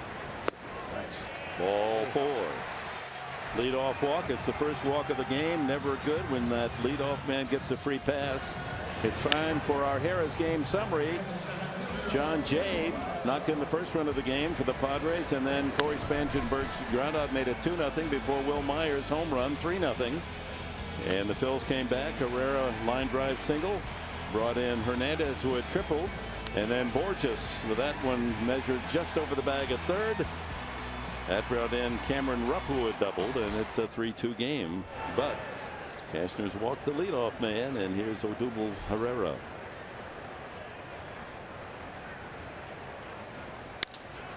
Another base hit. Boy, he's a good looking hitter. Quick fielding by Jay will hold Hernandez to second base. And with no one out, the Phillies have the tying run at second. A go ahead score at first for Maikel Franco. Well, Herrera uses that wide stance, and he gets the bat through the zone nicely, hitting that ball where it was pitched. Boy, good hand-eye coordination, using the whole field, foul pole to foul pole. They're in balls. They're going to go out and talk with Cashner. Well, first visit of the afternoon gives Brad Hand, the left-hander, some time to warm up. After Franco, you have Ryan Howard, and then a righty Rupp, and then another lefty, Cedric the Entertainer Hunter. 45,229 is the announced attendance. Capacity here is 43,651. It's about the same size as Petco Park.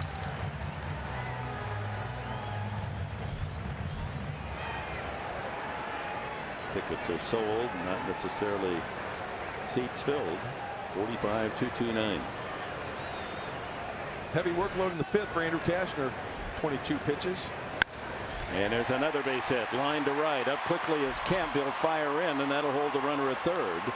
Bases are loaded. Walk. That gets it started, and a couple of singles, and they're both well hit, Herrera and Franco. And the Phillies have them full for Ryan Howard. Darren Bosley on the phone to the bullpen. Remember, Brad Hand just got up. And you know, this Philly team, we talked about it earlier. They've got some good young players, but this pitch is up. But Franco stays on top of the ball nicely and doesn't try to pull it. Realizing that there's just as many hits out there to right field as there is in left. And Andy Green on his way to the mound. So pitching change to be made as manager Green will play the percentages and bring in the left-hander to face the left-handed hitting Ryan Howard. A tough spot for the newly acquired Hand. He inherits no outs, and the bases are loaded with Phillies. Exit. Andrew Cashner runs into trouble here in the 6th.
newly acquired on waivers from Miami. Brad Hand, he pitched an inning in Colorado, 1-2-3 on this trip.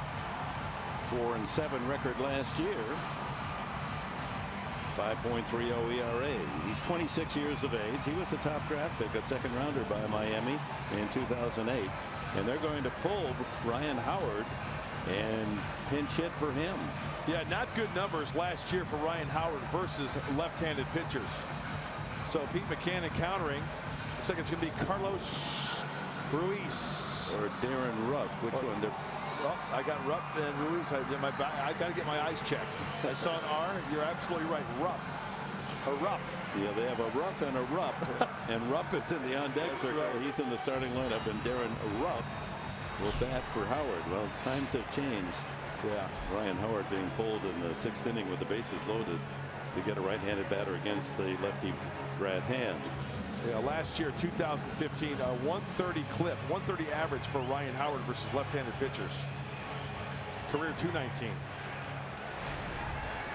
Padres leading 3-2, but that lead in jeopardy with the bases loaded, no one out. Infield will play back, hoping to turn 2. They'll sacrifice the tying run for that opportunity.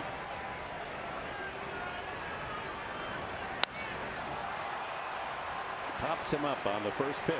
Myers doesn't see it. It's a good thing that Ramirez is going out and makes the catch. Runner tags, and they're going to get tag the runner, and they may get a triple play out of that. Did he tag in time to come home? Well, this is interesting. Yeah. Will Myers didn't see the ball. He was out there with that palms upward, hands outstretched, helpless feeling, and Ramirez makes a remarkable catch. He kept backpedaling. Oh, this is a the ball did drop. I'm sorry. We were screened. We were screened. We thought he caught it, so he gets the force there. Run scores, so the game is tied. You know, Dick, I'm right there with you. From our vantage point, we did not see the ball hit. No. There was a direct line. Ramirez ball, it hit his cap, and we didn't see it drop. So we anticipated the catch. Not the case. And Pete Mackanin is out there to argue that could he be arguing that it isn't a force at third? Has to be. Amarista, all he has to do is tag third for the out. Run scores, tied 3-3. Now they're sending the runner back to third. Is it possible the umpires called the infield fly rule? I don't think that could be, because there was not an infielder camped under that fly ball. It appeared to be a harmless. Well, there's the runner coming from second to third, Herrera. And here's Andy Green out to talk to the umpiring crew, trying to get an explanation and giving them his version of that play. Well, the run's got to score because it's a live ball. He didn't catch it, right? So that's got to be a run. The ball was thrown in. It's a force play at third base. Did Amarista catch the ball and step on the bag before the runner from second got to third? Well, he was definitely there. Now, did he step on the bag? Or did he tag it? Did he tag him when he was on the bag? Very, very confusing. We'll have to go back and look at it ourselves. We had the wind blowing out, and that one impacted that play, and Will Myers couldn't help out. Eventually, the way the ball carried, should have been an easy play for Myers, and he would have been in great position to throw to the plate. But Ramirez forced to backpedal 25-30 yards and couldn't make the catch.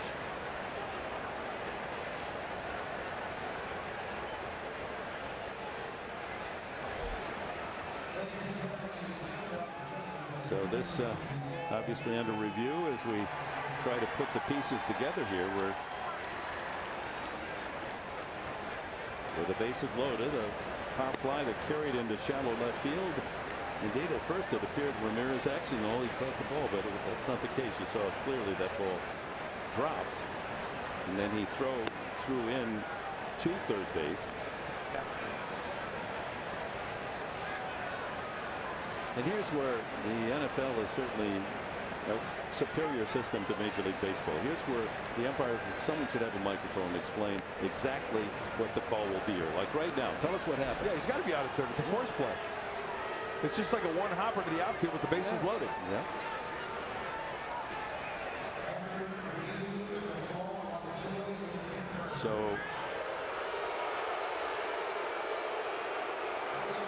So Ruff gets a fielder's choice RBI, and the game is tied. And with Brad Hand, the left-hander, called in for Howard now, and Green's going to go out and get a right-hander from the bullpen. A pitching change here in Philadelphia. The game is tied at 3.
Evaporated. It's tied at 3. Let's go back to the play again. Bases loaded. The high pop fly carried away. Look at Myers. He's helpless out there. Ramirez, and that ball lands right beyond his glove. He makes a fine play to turn and wheel, and there's Amarista. Touch the bag. Runner coming over from third is out. It'd be interesting to know just what the challenge was from Pete McCannon. But that simplifies it all, and out of all of that, the Padres could have done much worse. They get an out, and the Phillies have runners at first and second with one away. Oh, they did call an infield fly rule. Oh, I think that's a bad call. I mean, it works for works for the Padres because there's 2 outs, no runner on first. Oh, so that is the Padres did come out. Absolutely. Very well. They owned it out with 2 infield fly roll, so you advance at your own risk, and the runner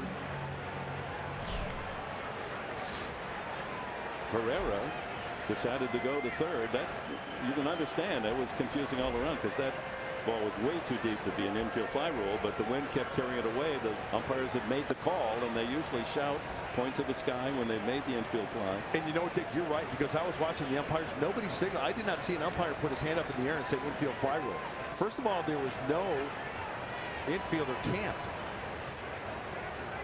So because of the infield fly rule, that's ruled a sacrifice fly.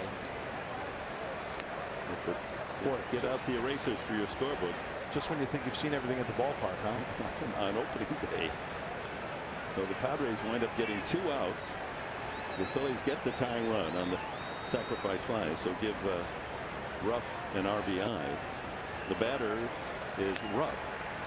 Cameron Rupp, the catcher, who has a double and a strikeout against Cashner.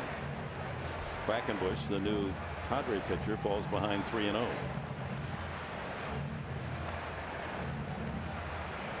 He might be swinging here. He is, and fouls it away. See if we can see. Well, here, first of all, Ramirez. You can't call an infield fly on red. Now let's go back up. We have an angle that shows. Yeah, there it is. The third base umpire, Will Little. I stand corrected. Who's the rookie umpire? He's got his hand in the air. Infield fly. Advance at your own risk. A double play. I think when an infielder's backpedaling like that, I mean, sure, it works for the Padres. That's great. But when an infielder's backpedaling like that.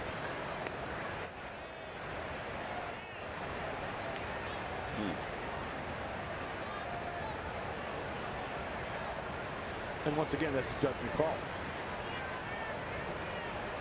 It's subjective. Because the ball really, when you think back to it, if Myers sees it, that's his catch. He makes the play himself, and certainly can't call infield fly on that. Swing and a miss, strike 3. As Cameron Rupp chases, and what could have been a disastrous inning for the Padres, they swim out of trouble, and they're on the shore, and the game is still tied at 3. Sacrifice fly.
One of the more confusing plays, and complex indeed.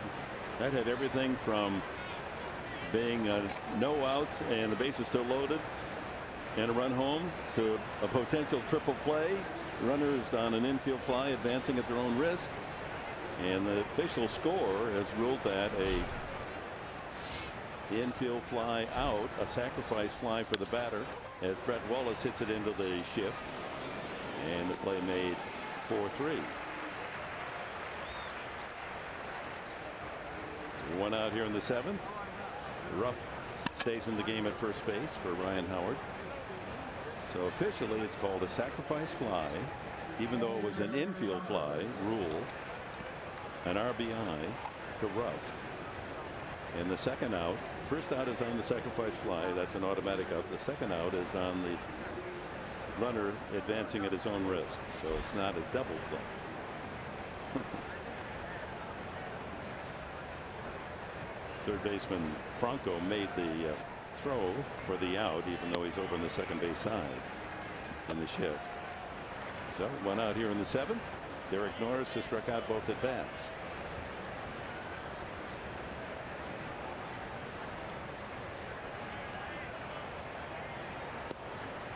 So Andrew Cashner goes 5 innings plus, is charged with 3 runs, 7 hits, 1 walk. And that leadoff walk did come around to score. 5 strikeouts, so he will not figure in the decision. Nola still out on the hill for Philadelphia.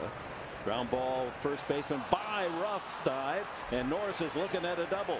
Up with it quickly is the right fielder Borges, and it's a 2-bagger for Derek Norris. Not hit hard, but well off the line was Darren Ruff, the first baseman, and he was able to squirt that one right over the bag. Well, the Padres have the tiebreaker at second base in the form of Norris with 1 out. I think that's the avenue you have to take against Aaron Nola, using the whole field rather than trying to pull it. Derek Norris fights this one off in between the glove and the line. He was thinking 2 right out of the box, trying to break that 3-3 tie. Bullpen busy now for Philadelphia. Alexei Ramirez singled and scored back in the 3rd. And he sent center fielder Herrera right to the fence in center field to capture his bid for extra bases and a home run the last time.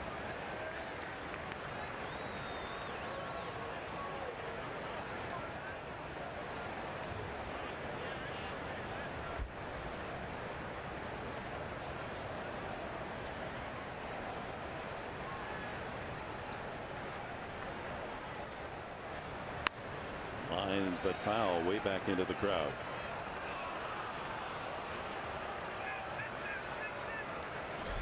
Been a while since you've seen that one, fans. Yeah.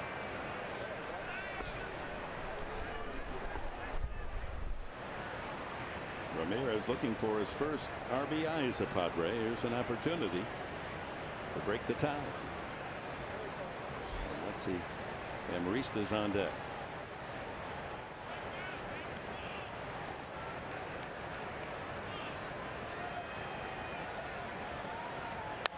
Ripped by third. Nice glove there. Third baseman Franco. And he makes the play. He might have been off the bag.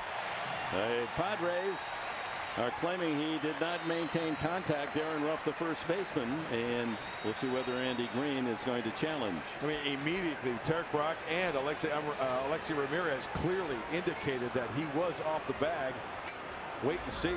Maikel Franco with a terrific stop. Right, that's definitely a fair ball. Boy, Mr. Will Little, the third base umpire, is an acrobat, isn't he? He's been doing the splits, mid-air splits of the whole game. Ramirez all over that one.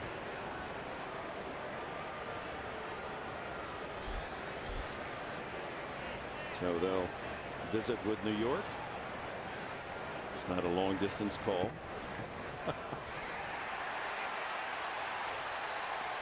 First base umpire Angel Hernandez, he had his nose right on the play.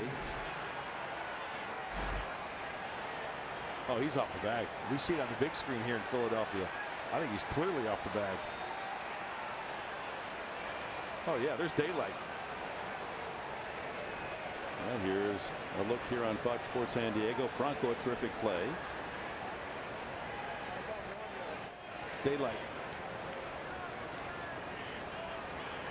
Unless he has unusually long spikes. Ramirez, of course, running to the bags, looking right down at it and the foot, and he was very demonstrative, thinking he was safe. We'll see what the call is. Ted Barrett is the crew chief. Angel Hernandez making the call, joins him there on the review. So that angle, it's tough to tell. Does he have the toe on the base of the bag or not? The fact he reached back a second time, maybe that's the clue that he didn't. Hernandez emphatic with his call. And you know, once again, here's what I don't understand. Why does it take so long when I feel this angle here? Okay, the ball's not in the glove. There, it's in the glove. There's daylight between the bag and the shoe. I mean, what is it that they don't see? When the ball hits the glove, then you find out when the ball hits the glove, you freeze it, and then you see where the foot is. Is it on the bag or not? To overturn the call, it has to be clearly evident that the call was wrong. You know, so you fans know, umpires rotate. You rotate games, series, and then you rotate to New York. Those that are making the decision in New York are regular umpires. That's just part of their shift during the course of the year. And it's only natural they're going to protect the umpires. Hey, they got to protect themselves. And it's got to be clearly evident that the play was called improperly for them to overturn it. Let's see what they say. Safe. They got it right.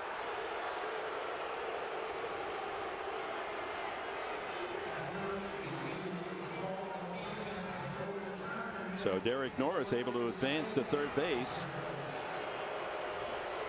We're guessing that they're going to, the official score is going to credit Ramirez with a base hit. A terrific stop by Franco at third. And out goes Pete Mackanin. We'll see whether or not he's going to yank Aaron Nola here, or whether this is just a conversation. 1st and 3rd and 1 out. All right, little attaboy, nice pitch. Go get him.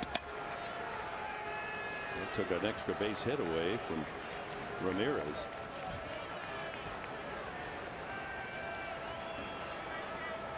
Ball hits the back of the glove. Clearly the foot is off the bag, and they got it right. Infield hit credited to Ramirez, so he's 2 for 3 today. 1st and 3rd, 1 out, and Amarista with a chance to give the Padres the lead. He singled in his first at bat of the season, a line single to center, and he sent a long drive to center field his last time. That long drive would get the job done here, and he fouls it away. Took 2 minutes and 42 seconds for them to decide that last challenge. Melvin Upton is on deck. Pitcher spot due next. Infield looking for the double play up the middle. Franco is back high at 3rd. Of course, Ruff, the first baseman, right there at the bat.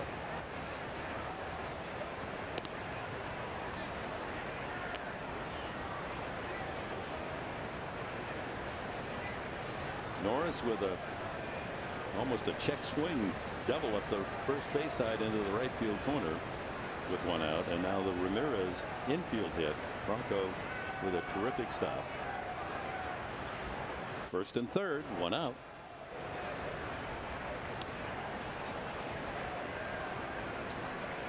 And Nola about to deliver his 93rd pitch. You're in the 7th. I just noticed Angel Hernandez at first base, the umpire. I mean, kudos to him. He is right on first base. When that throw goes to free, he positions himself to where he's like in the running lane at first base. There's the bunt. Safety squeeze, and it works. And the Padres take the lead 4-3. RBI for Alexei Amarista on a well-placed bunt. And that gets Norris home. Sacrifice for Amarista. He's figured in 2 of the scores today. Beautiful, Alexei. Nicely done. And also the breaking ball. Hitting the top half of that breaking ball. And as soon as that ball, watch the trajectory, hits the ground, the runner at 3rd base is off and running. Secondary lead. Gotta go. Nicely done, gentlemen. That's textbook. And yes, not only gets the run home, but moves the other runner, Ramirez, into scoring position for Melvin Upton, who pinch hits for Quackenbush.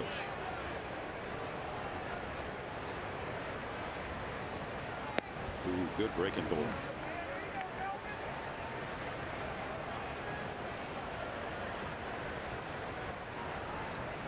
So Amarista, first start of the season, a single. He scored a run, and he's driven in a run. Driven with a sacrifice bunt. One hopper, and Franco, good hands over there. Now the throw, and it's close, but he's out. Franco, a couple of good plays with a glove in the inning, but the Padres finally get their tiebreaker. Norris scores on the safety squeeze.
For great moments in Major League Baseball history, brought to you by Geico. Poway-born Gavy Kravitz, Phillies home run slugger, leading home run hitter during the dead ball era, leading the National League in homers 6 times in 7 years, 1913 to 1919. Gavy ended his career with 119 home runs. That's a lot in that era. Remarkably, he won his first home run title at the age of 32, and what was only his second full season in the majors. Poway-born Gavy Kravitz. That's a nice little nugget right there. Carlos Villanueva comes in, the Padres reliever, in the 7th inning. I'll talk about crunch time for the bullpen of the Padres. Villanueva has found himself in this situation many times. See the numbers against lefties and righties. Boy, righties, 333 off the veteran right-hander with a home run. Short, small sample size for Carlos this year. Insert Villanueva if you're keeping score. In the 5th spot in the batting order, Melvin Upton stays in the game in left field, and Will Myers moves from left to first base. So the Padres able to manufacture a run on the suicide squeeze, or the safety squeeze rather, and lead 4-3.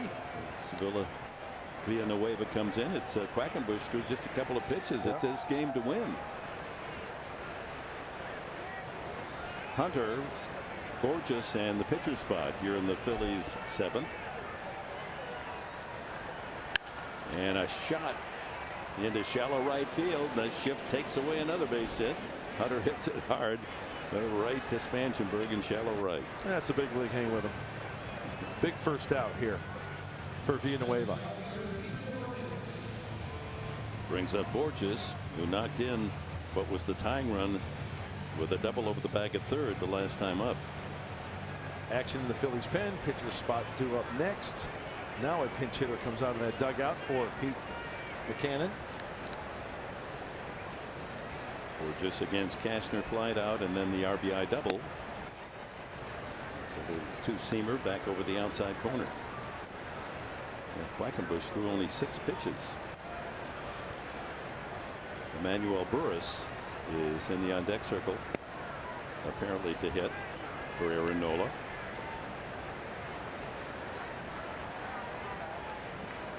What a wild bottom of the 6th and top of the 7th. Weak swing and a miss. 1-2. Good breaking ball. Mentioned it in spring training, but Villanueva doesn't throw that hard, but he hits his spots, and he flips up a nice breaking ball to boot. There's Burris.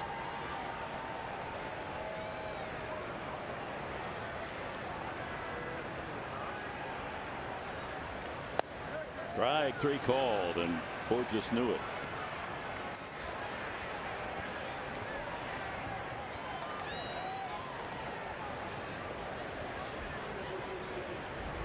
You flip up that breaking ball, the pitch before, and then you freeze him with the fastball, middle in.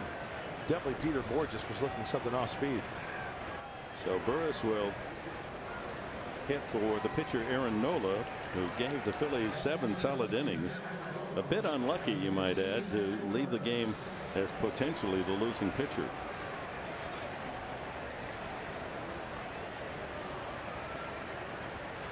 Ryan Buchter begins throwing in the Padre pen. And we saw him last year. Alter, the lefty for Philadelphia. No, it's not Alter. We got the wrong information. It's the veteran James Russell, the former Chicago Cub.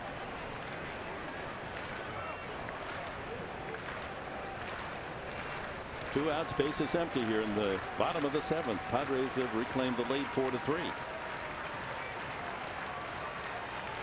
2-0 to Burris.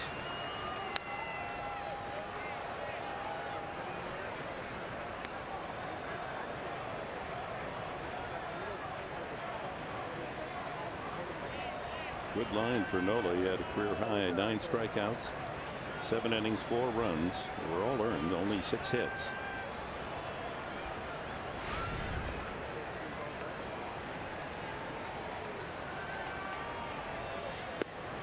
Swing and a miss. 2-2.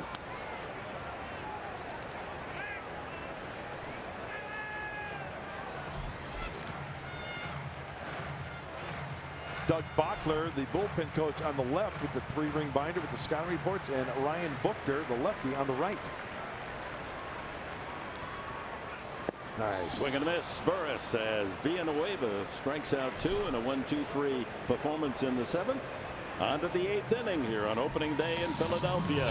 The Padres 4, the Phillies 3.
Villanueva and Villanueva and Villanova, or Villanova. Yeah, there's a great group of athletes, and quite a performance by Jay Wright's Wildcats to win the national championship, and properly being saluted by the fans here at Citizens Bank Park as we look at James Russell, his 4th game. And with only an inning of pitching, that means you give up a run or two, and your ERA looks like a shot out of Cape Canaveral.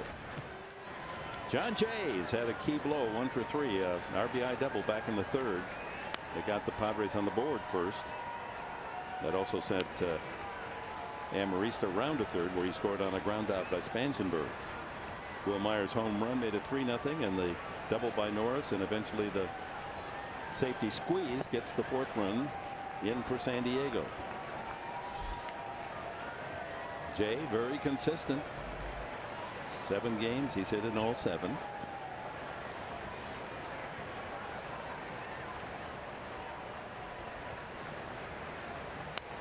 With left-handers Jay and Spangenberg hitters leading off for the Padres. James Russell, the southpaw, brought in by manager McCannon of the Phillies.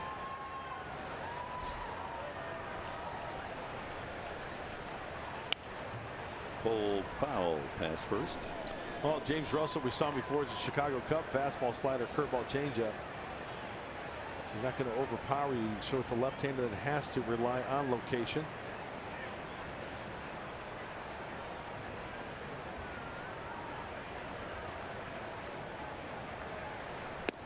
Up high. Brandon Maurer pitched yesterday and gave up a couple of home runs in the 8th inning in Colorado. right back up today. Yeah, get back up. That ball hit high and deep to left center field. A long run for the center fielder Herrera, and he makes the play. Herrera takes extra bases away from Jon Jay. They've got some speed out in that outfield this afternoon. Cedric Hunter left. He can go get it. And then we just saw Herrera, a ball slicing off the bat of Jon Jay. Okay, now how far he's got to go. He's on the shortstop side of second base. Full stride. 16, 17, 18, 19 strides to get to that ball. The flash look to see where the wall was, the warning track under his feet, and beat at the wide. Absorbing the shock up against the wall. So a couple of good plays made by the center fielder Herrera.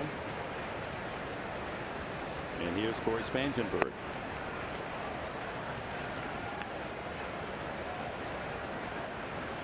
Spangenberg has struck out twice, but a ground out RBI in the third.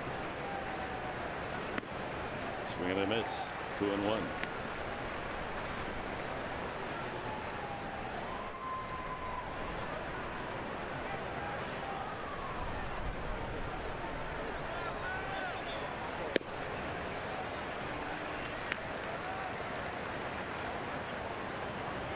Matt Kemp on deck.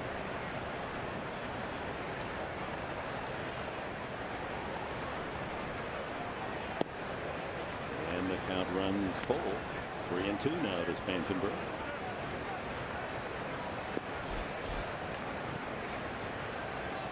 Kemp 0 for 3. Late swing, foul back. Corey tried to stay on that one and spank it to left field, but he's working underneath it a little bit. And the Padres with Ramirez and Amarista down in the 7th and 8th spot. They've been productive. It's nice to be able to report. And Myers with a home run. And ball 4. 1 out walk, and that's the first free pass given up by Phillies pitching today. Brings up Kemp and McCannon from the Phillies first base dugout to make a pitching change. And we'll be back on opening day at Citizens Bank Park in South Philadelphia with the Padres leading 4-3.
Our Bill Howe plays of the game. Here's the interesting one. Infield fly rule called even though Ramirez couldn't catch it.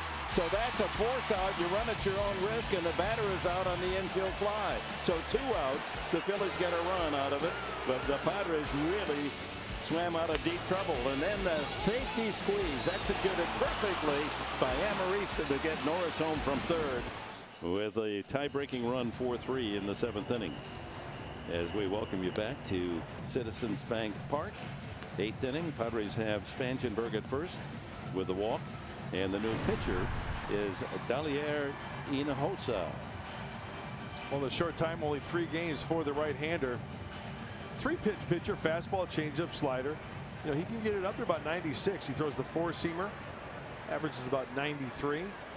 And in the short time left, he's 500, righty 600. Yep. Keep this inning going.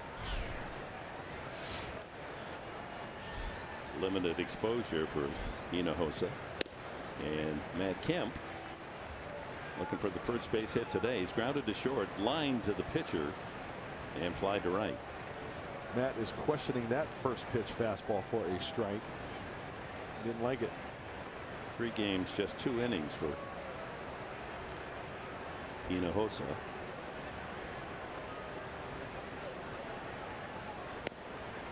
Oh, 2. Nice tight slider. In 2 innings, he's allowed 6 hits and 2 runs. Nice to get an insurance run here in the 8th. Top of the order for the Phillies, bottom of this inning. Spangenberg just back in time. You're right about Angel Hernandez. Yeah. He's got his nose almost right on the first base bag. I like it. Wants to get a good view of that tag and the hand coming back to the bag. He'll step forward from there.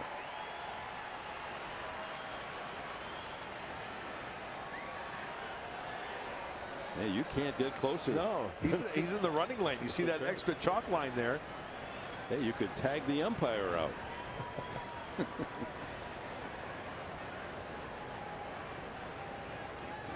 Hernandez has never been run of the mill, not ordinary at all.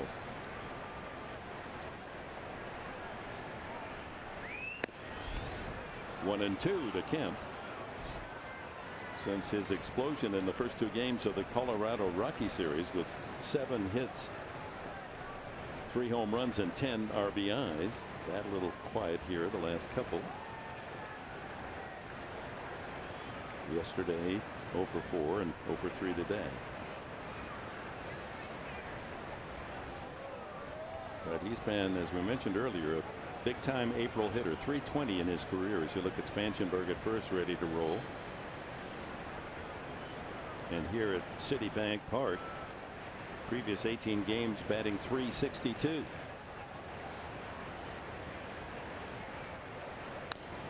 Fouls that back. 90 on the fastball. Will Myers, a home run in his 3 at bats, on deck. 4 runs, 6 hits for San Diego. 3 runs, 7 hits for Philadelphia.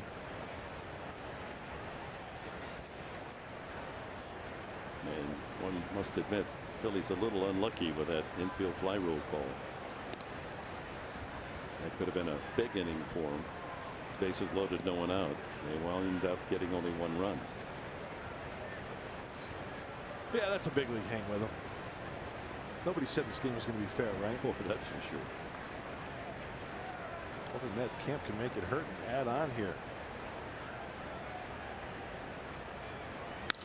Lined on 1 hop. Staggering play made at short on the first double play.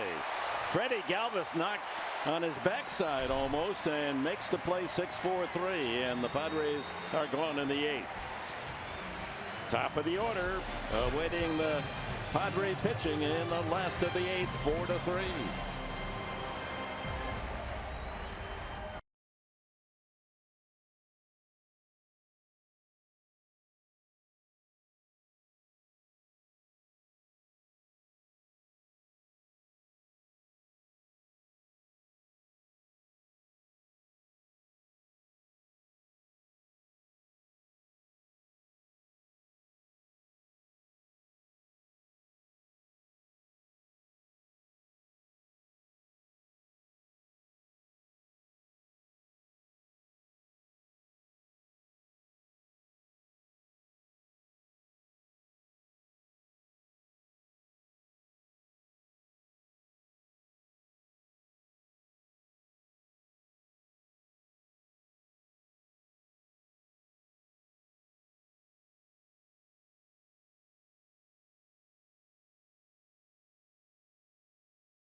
presents Padres Baseball, brought to you by T-Mobile.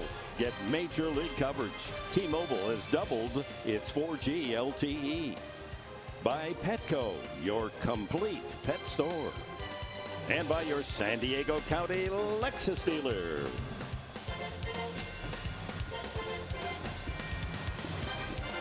Bottom of the 8th inning. The new pitcher is Brandon Maurer. He'll face the top of the order, Galvis, Hernandez, and Herrera. 0 for 3 for the leadoff man. A fly ball, strikeout, ground out for Galvis. Well, this game's about all bouncing back, right? Well, Brandon Maurer was victim of the long ball his last time out. Swing and a miss. Yeah, he gave up back-to-back leadoff homers to Trevor Story and Carlos Gonzalez yesterday in Colorado. So it's time to get back up on that horse and be the big caballo here in this inning. Big inning. Padres leading by a run and late. Whistles that one outside at 96. Travis Jankowski takes over for Kemp in right field. Keeping score, he'll bat 5th. Myers at first, guarding the line late in the game, protect against the extra base hit.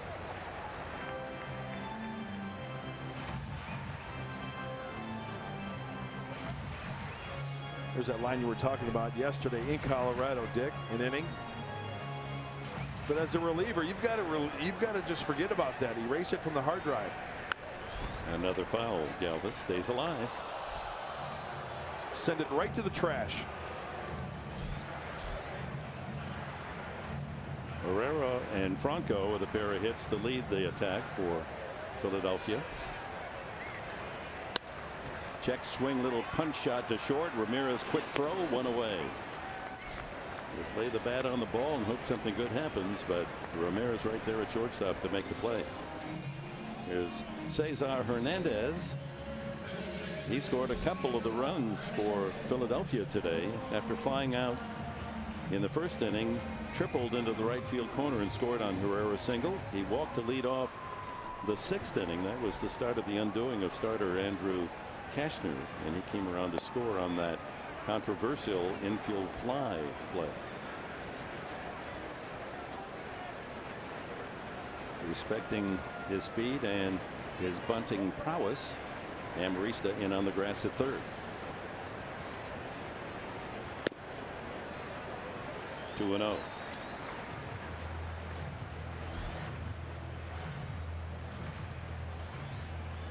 Yeah, it looks as if the top of that order for Philadelphia. High fly ball left field. Upton and Jay. Upton, the left fielder, makes the play.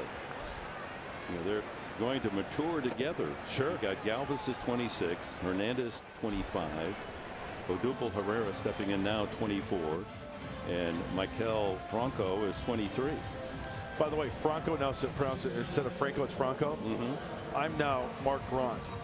I kind of like that's almost like a little British in there. Yeah. Huh? You like that? I like that. Yeah. That's Pete McConnell. Is that celebrating Danny Willett winning the Masters yesterday? Oh, that's right. Brit? That's some Franco fans here. Franco. I'm still looking for that Von Hayes jersey. Herrera, a dangerous hitter. He's grounded to first, line to single to left, that knocked in a run, and then singled on the line to center the last time. You know, Dick, as a reliever like Maurer, there's no better feeling than going out there and having a clean inning, especially after that inning in Colorado. Hey, it's going to happen. You try to limit those. You have one every 8 or 9 outings. You know, I'll take that. And arriving at the Ritz-Carlton here in Philadelphia last night, 1 in the morning, we were on the elevator going to the room, and James Shields was in there, and he's still talking to himself. He said, how can anyone pitch at Coors Field? He said, the breaking ball doesn't break, the fastball doesn't move. And he said, obviously in jest, he said, Enberg, how many home runs did I give up? I said, I think it was 6. He said, yeah, I thought so too. It felt like it. He pitched extremely well yesterday. That's 2 home runs in the first inning. Yep. Bit him pretty hard. Chest off the corner, outside 2-1. I just appreciate a guy like James Shields who go out there and busts his tail. He leaves it all out there, and it's one of those pitchers to where, you know, as a coach, He's going to give it his best effort each and every time out there and battle for you. Like everybody in the rotation. No pitch. As Herrera called time. Well, Baltimore spoiled the Red Sox home opener. Orioles now are 6-0. They beat Boston 9-7 today.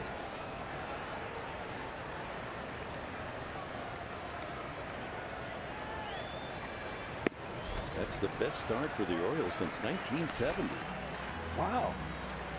It's a Michael Jack Schmidt jersey.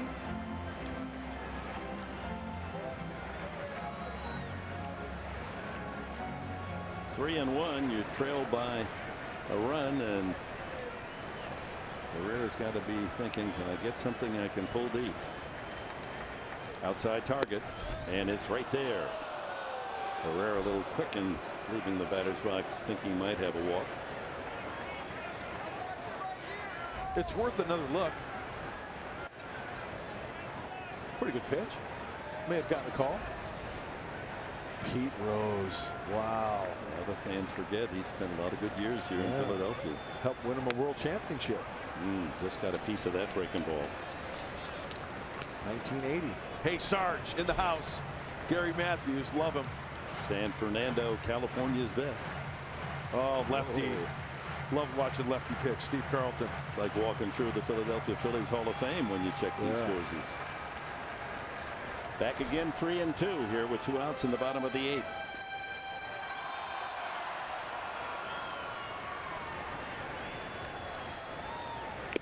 Swing and a miss, and that's some solid pitching from Brandon Maurer. He does retire. The Phils in order in the 8th. On to the 9th. Padres in front 4-3.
The Phillies, as they did in Colorado earlier on this trip, 4-3 the score in the 9th.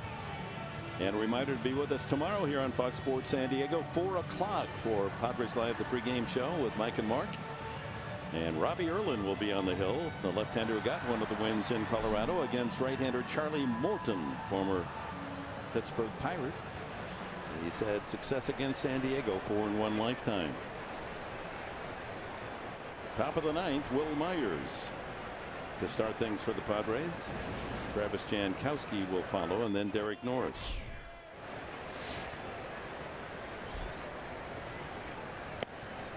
Swing and a miss. Myers hit his second home run of the road trip into the left center field bleachers back in the 4th inning. That made it 3-0. Philadelphia came back with single runs in the 4th, 5th, and 6th to tie it. Padres with a safety squeeze run in the 8th to take the lead.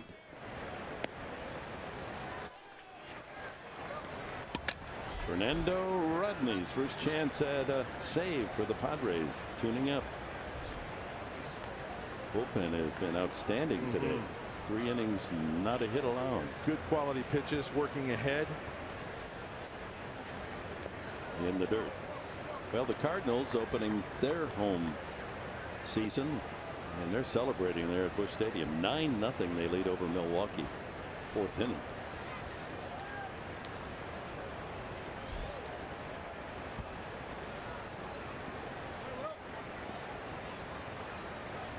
Boy, the Twins off to a tough start, huh? They're trailing at home against the White Sox 3-1 in the 5th inning. They haven't won a game yet. They're 0-6. 4-3 on the ground ball out off the bat of Myers. What was that one year, 1988, where the Orioles start out 0-22 or 0-23? You talk about a rotten start. About the same time the Tigers, didn't they start 35-5 the year in 1984? They won the World Series wire to wire. Yeah, they got out of the gate so fast, and all the other horses were down the track. How about that record? 35-5 the first 40 games. That'll spoil it. Jankowski just 3 at-bats on the new season. 1 hit.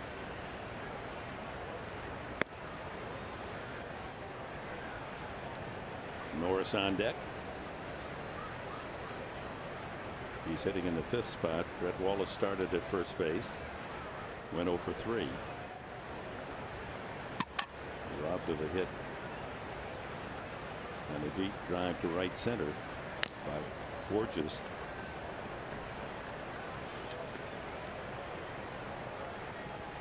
Benches and bullpen, right, Professor? You talk about baseball and winning ball games with the complete game out the door. You got to rely on bench. You got to rely on bullpen, and the bullpen has answered the bell this afternoon here in South Philly. Be nice to give Fernando Rodney another run to work with. Yeah. Hinojosa 2-1. There's Fernando. Can't miss him. Just look for the ball cap.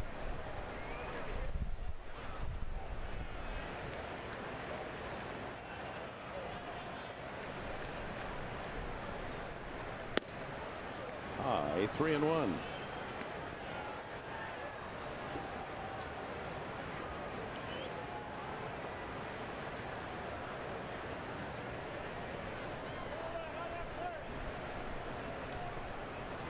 So Doug Buckler out there. There's that 3-1 pitch fouled back. The bullpen coach. Constant communication with Darren Balsley. There's Doug. He's got the stopwatch with him. He does a lot of scouting himself and a lot of work preparing for series. Extension of the pitching coach, as you mentioned there, Professor. And a walk to Jankowski with 1 out here in the 9th. That's huge. Huge. Get a base runner. Yeah. Got some speed. Travis Jankowski. That brings it up to Derek Norris. A couple of punch outs early against starter Aaron Nola. And then an infield hit to deep third. A terrific stop made by Franco. That would have been a double. But then the throw to first pulled first baseman rough off the bag, and Norris credited with a base hit. Hey, I'm thinking if Jankowski gets a jump, go. Check that. Norris's double was at the first base side. Not well hit, but with the first baseman off the line, and then he came around, pushed by that infield hit by Ramirez. That was the play made by Franco. Ground ball into the hole. Galvis with a great stop. One there. Back to first. Not in time. That catcher, Norris, runs well and had to hustle to beat the relay. Folks, that is one heck of a play by Freddie Galvis. Going to his right. So much going on there for a shortstop. You have to catch it cleanly. Okay, now you have to fire a strike. He throws across his body. Unbelievable. Almost 180 degrees. It's an amazing effort to have an accurate throw there. And you know, a nice turn by Hernandez as well, Dick. And Norris just getting to the bag before the catch by the first baseman Ruff. So the inning's still alive for the Padres, and that'll bring up Alexei Ramirez. The one Padre with a pair of hits, a couple of singles, and a strikeout.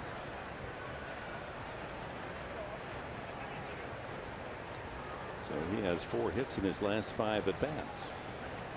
Singles the last 2 times up yesterday, and fouls that away. That'll be a souvenir for one of the 45,229 here on opening day. And that makes even grown men happy. That shirt will come back in style someday.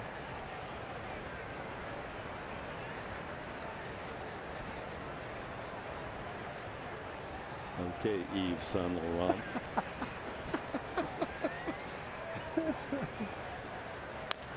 Fouled again. This trip, man, I broke out the camel hair jacket, the scarf. The scarf. Scarves are underrated.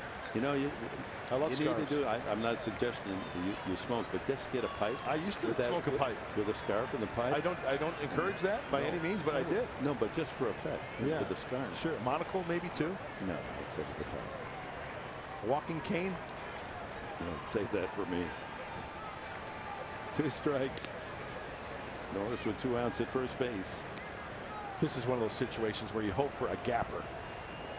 You know, Derek Norris, he's not going to win any 40-yard dashes, but I'll tell you what, for a catcher, he can run. We all know that. Tough to hit a gapper here. The corner outfielders squeeze toward the alleys. They give you the foul lines.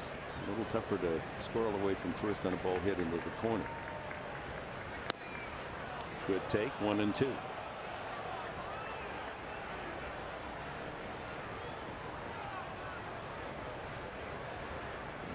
You have to really line one to get it through left center or right center.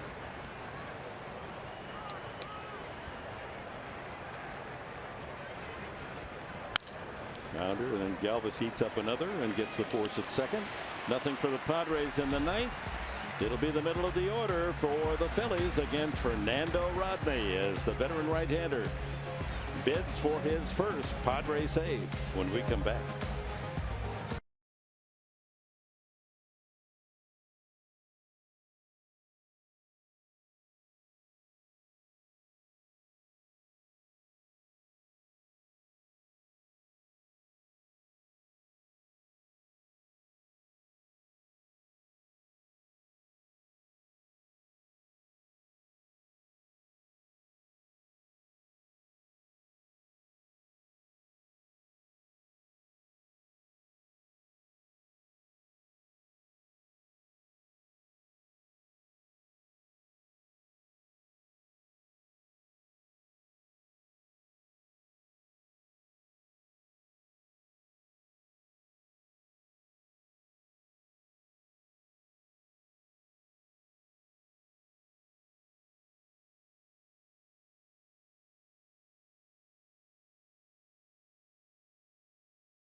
To the bottom of the 9th, 4-3 Padres. Time for our Carl's Jr. stars of the game. The bullpen. Kevin Quackenbush gets a couple of outs. A 1-2-3 inning for Carlos Villanueva with a couple of strikeouts. Brandon Maurer, he retires the side in order with a strikeout. And earlier on, Brad Hand got the one big out as the Phillies threatened big time with the bases loaded, no one out in the 6th inning. So here comes Fernando Rodney to try to complete a 5-man relief effort last season with Seattle and the Chicago Cubs. Well, we know about the fastball of Fernando Rodney, get up to the mid-90s, but that changeup is devastating. But the key is getting ahead. Sometimes there's a tendency to fall behind. Hopefully that's not the case today. And this is where you got to win those one-run ball games. You've set it up for your closer. Got to seal the deal. He'll face Maikel Franco, then Darren Ruff and Cameron Rupp. Franco is 2 for 3, a couple of line drive singles and a pop up to second. And the way he winds up, I mean, here's an all-out cleanup hitter. He's swinging for the fences every time he takes a cut. 1 home run so far this year. Outfield and infield play him straight up. First pitch at 95 for a strike. Ramirez, the shortstop, shades a little into the hole. But his 2 singles, 1 to left, 1 to right today, so they have to line up honestly. 1-1. That's the changeup.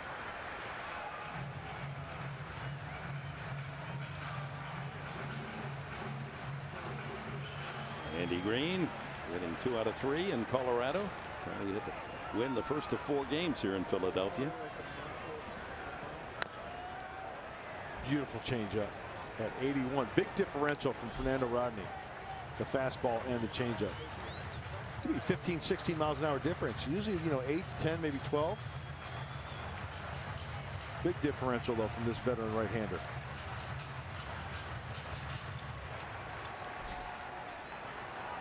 A ball, 2 strikes to the cleanup hitter Franco. And he lines that one sharply to right field. Well, all 3 singles have been bullets off the bat of Franco. So the tying run is on. Winning run comes to the plate in the 9th inning for the Phillies. Active pitchers with their total saves. Rodney there 4th behind Frankie Rodriguez, Papelbon, our old buddy Houston Street. Craig Kimbrell behind Rodney. Well, it was Darren Ruff who hit that controversial fly ball into shallow left field that Myers lost. Shortstop Ramirez tried to catch, became an infield fly, and 2 outs. 1 run scored out of a bases loaded, no out situation. 2 outs were not a double play, but a double play rings rather sweetly right now in this situation. Yeah, roll one over, 2-seamer in the zone. Alexei Ramirez at shortstop, double play depth. 1-1. And Amarista, a dive away from the left field line beyond the bag at 3rd. So that means he's really close to the bag. Protecting against that 2-base hit.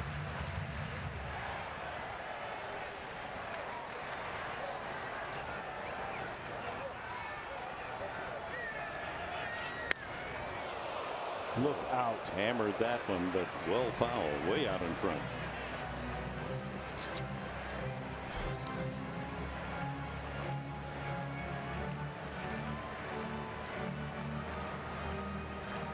Ruff is 1 for 6 on the season. Credited with an RBI on that infield fly rule.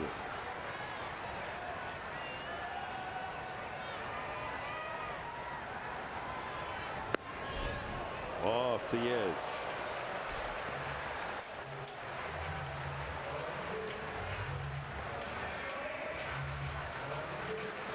So you wanted to be a manager, Andy Green. Yeah, it's gut wrench time. It's just the end of the first week of the season. Yeah. Nothing been easy. Goes with the territory. Up the middle could be 2. Ramirez is going to take it to the bag himself and complete the 6-3 double play. Yes, sir. The old pitcher's best friend has just arrived in Philadelphia. Perfect pitch, Jandom. Sunday hop right to you. Take it yourself. Oh, captain, my captain. Sweet hands. Yes, sir. Alexei Ramirez. So 2 away. And here's Cameron Rupp, the catcher. He doubled past 3rd and scored a run that tied the game back in the middle innings. And he goes for the tie there with that swing. He struck out the other 2 at bats.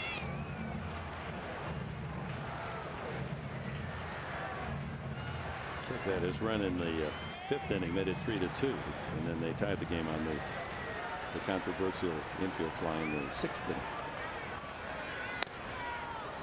And the Phillies are down to their last strike.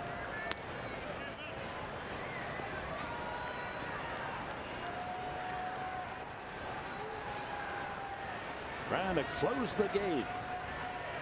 Fernando Rodney on a 4-3 win.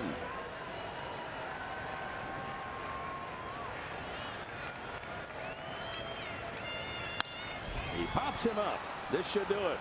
When it comes down in Spangenberg's glove, the Padres win. Final, Fernando Rodney completing 4 shutout innings, hitless innings by the Padre Relief Corps. And the final is 4-3 San Diego as we go to Mike Pomerantz.